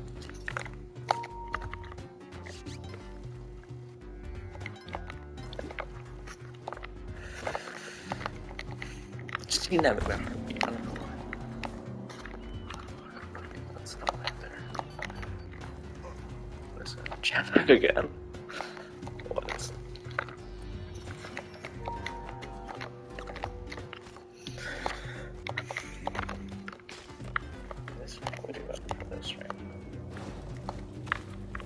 Would it though? Not really. No, actually, it wouldn't.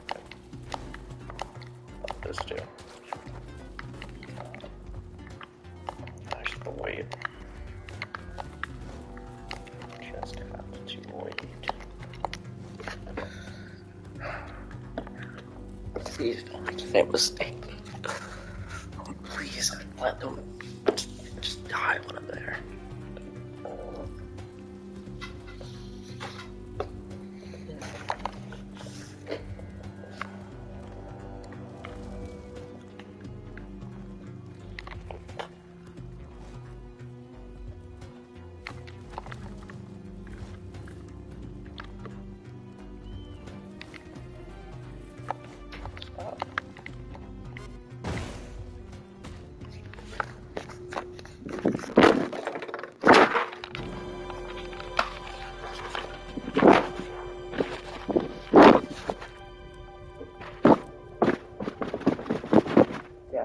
I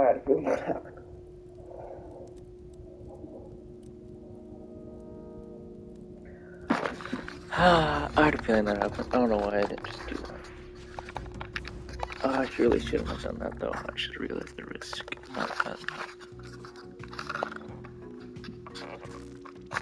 But, oh well. I don't know. I just felt. Why was it so close? I don't know. Why was it so close together? I had no bombs, but it doesn't matter. I still had a chance. I should do the chip. No, but that's such a weird situation, though. I don't know. That was a really weird situation because I needed more bombs to do the knocks. Still, this is really a nice spot. I like this a lot. Some of it's stinky. Some of it's kind of weird. Oh.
20k.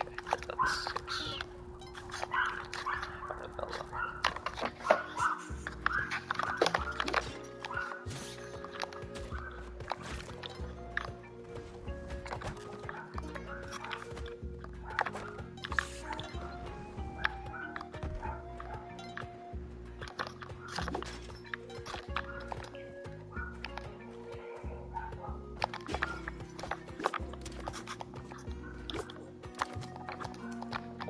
Could actually.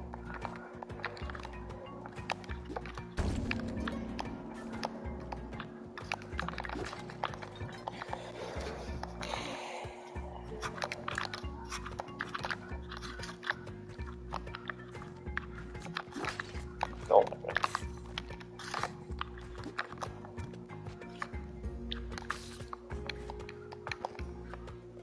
god.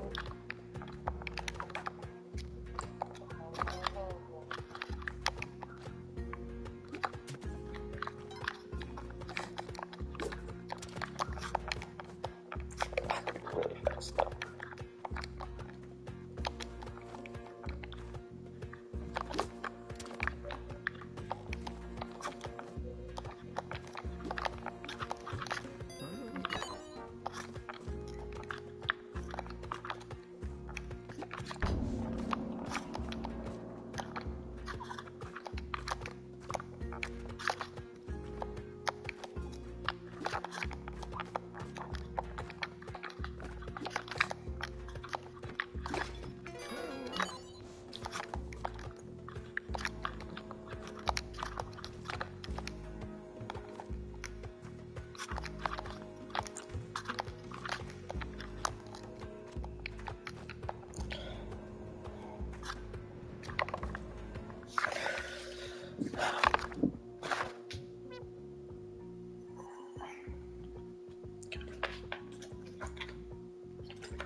Oh.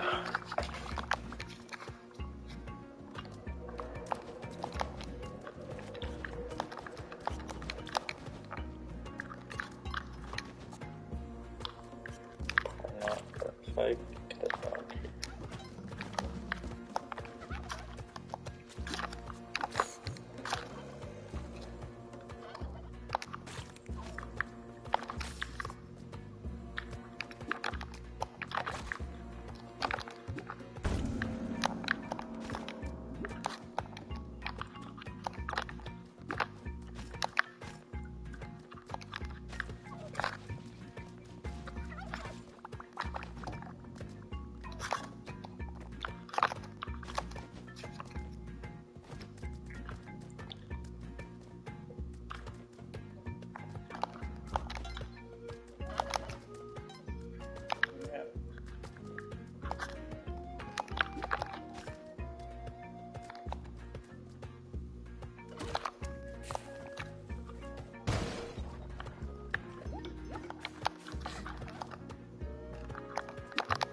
Not good on health though.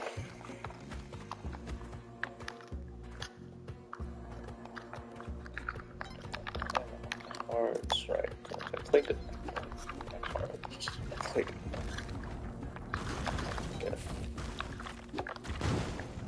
Please don't do this.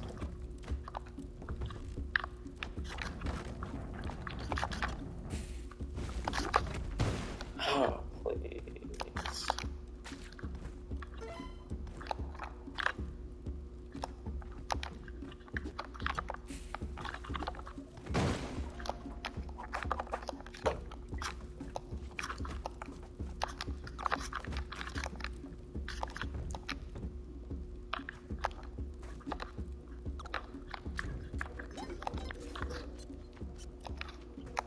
Oh my god, I was so scared there. I got that out.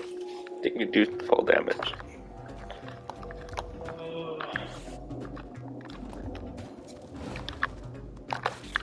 Just open screen.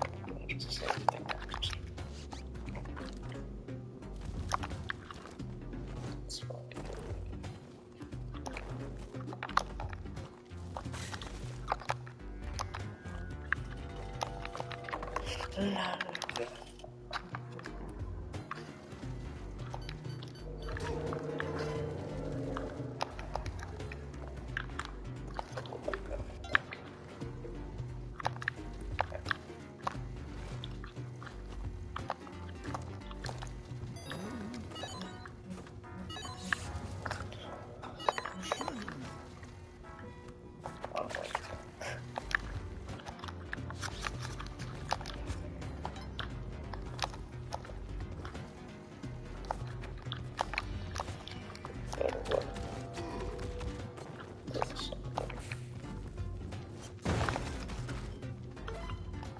Oh my god.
Man, I can't believe that happened. I don't even know what happened. Oh, that's I don't know. Another one that should have just. I just didn't know what to do. I couldn't do anything. No, I could have. You have to experience every form of death. Yeah, every form of losing death in order to get this. 2 runs I should have had. 3 of them. 4 that I should have had this time. But I broke my controller. The second or first time I ever done it. Ever broke my controller. It's the one game that fucking freaked me.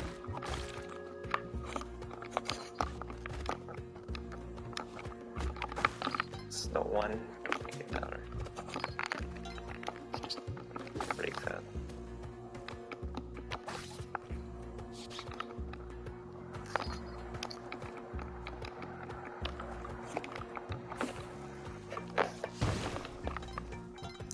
It's really interesting.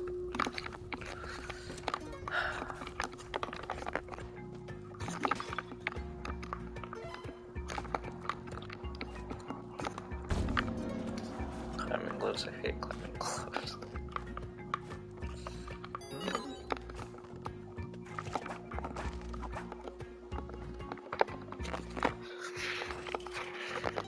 I'm not crying, but I'm just.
is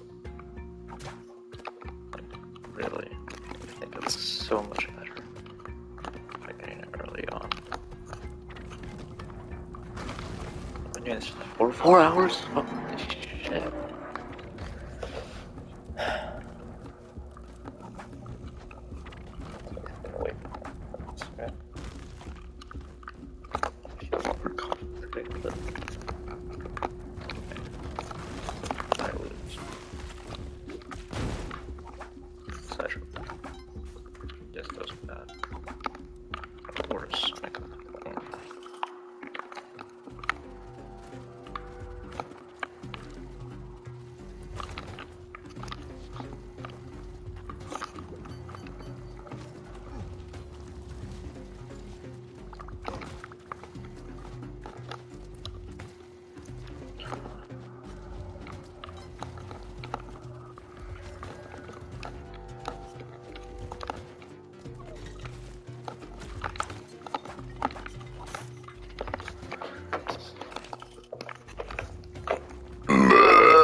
Regular people.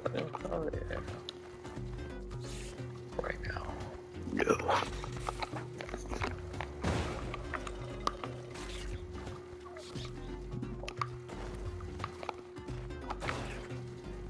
Please don't. Okay.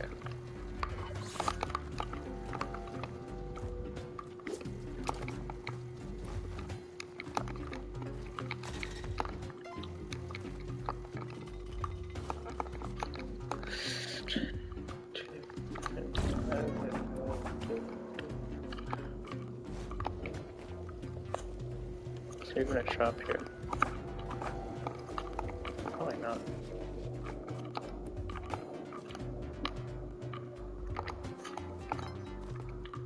Really?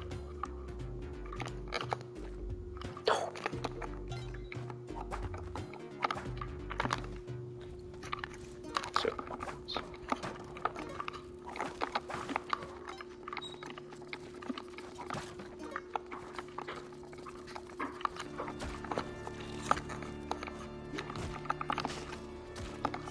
What?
Oh, I forgot to do that. How did I forget?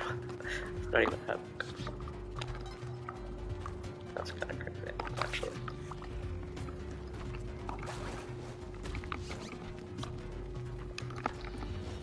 I actually have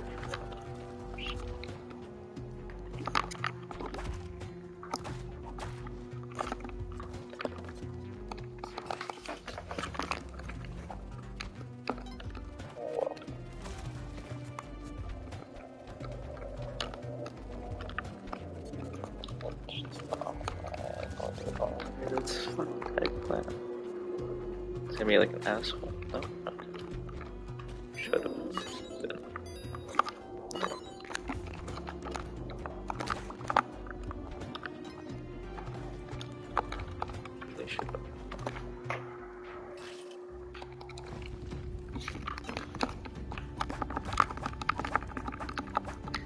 I'd say it's not hard at all. Basic strength.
Hold my mind with the speedruns for this. This will be my least favorite category.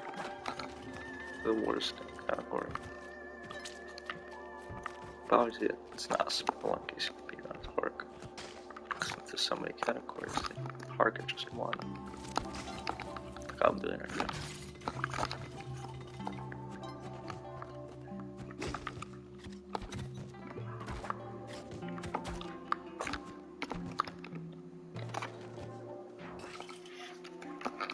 Let's see, Cali Alter, no. The answer is almost always no for me. Baffles my mind.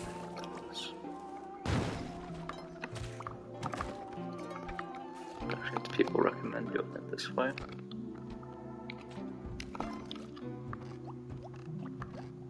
This is the most inconsistent way ever. The entire thing is inconsistent. So I don't like this. Just inconsistent game design.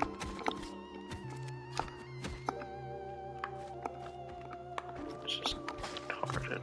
Oh my god. It's not like I have a jetpack, so it doesn't really matter. I just pinch run. It's the practice Neo number one, I guess.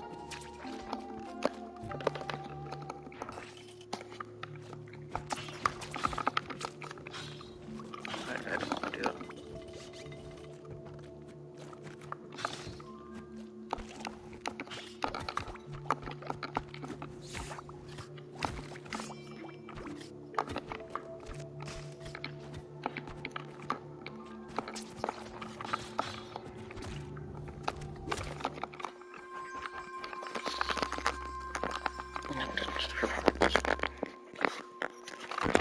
How do I colored like that?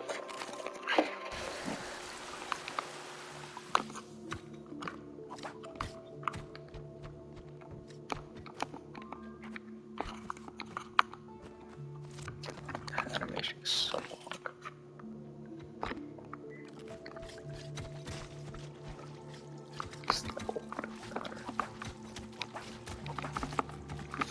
What?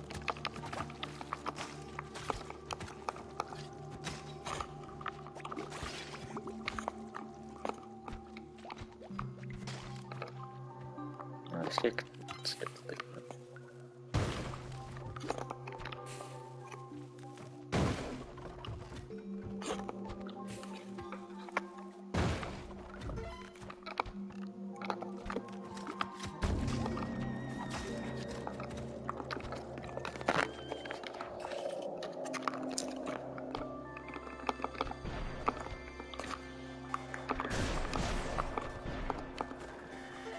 I can still get one shot here, so if I did get one shot though, I'd probably be more upset about that. And I really don't come. Because I'm way to die.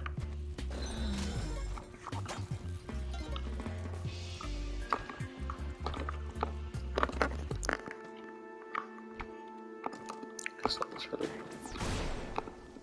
set Just get super unlucky. Quick spawn.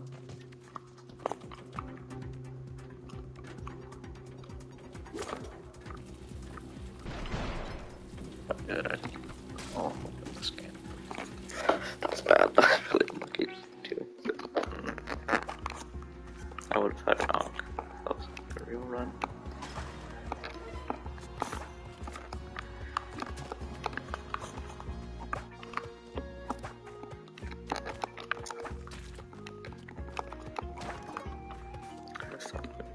Let's just do this shit. It's fine. Oh god. I was going so fast when I tried to do something.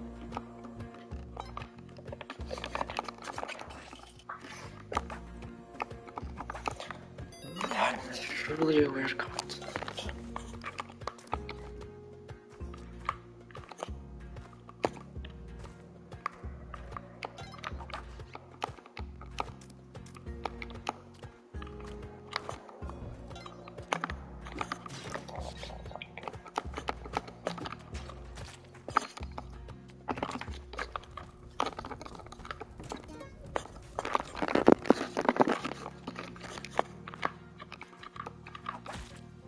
What? Just in case.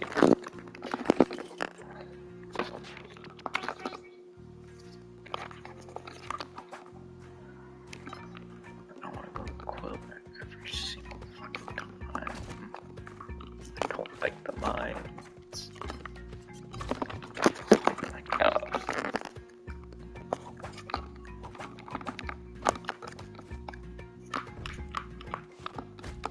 What's this spawn? Okay, whatever, no complaint. Also, complaining about the present. Cali on the drop rates. This is so slow. Yeah.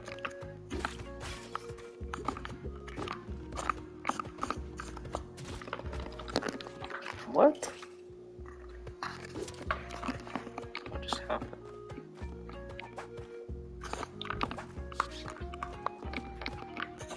Is that a present? No.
I should really take a break like an actual. I'm not stopping. I have no school today.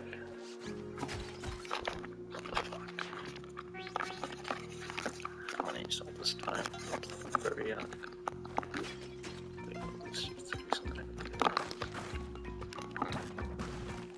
Holy fuck, asshole. I could use them as a platform. Whatever.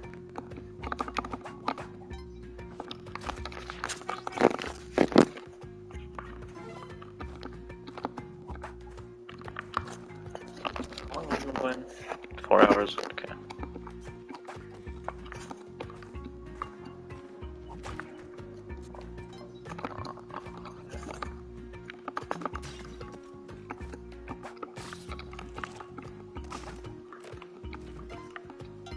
I'm not recording this because I want to have it on camera. I want to document this. Just for my old disability. Like, I'm making this stupid time. Even if I just post the videos.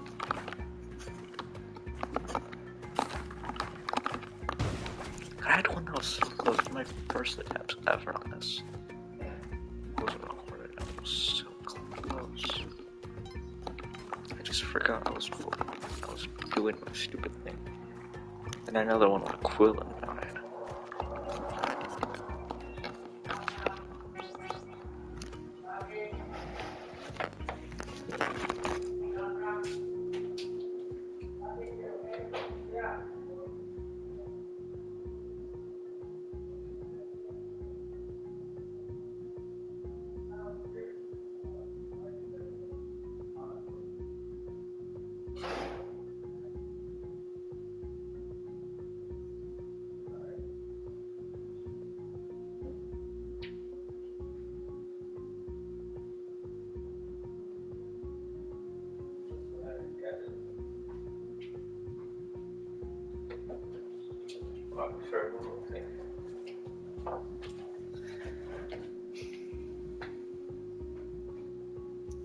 How to open a subscribe.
shower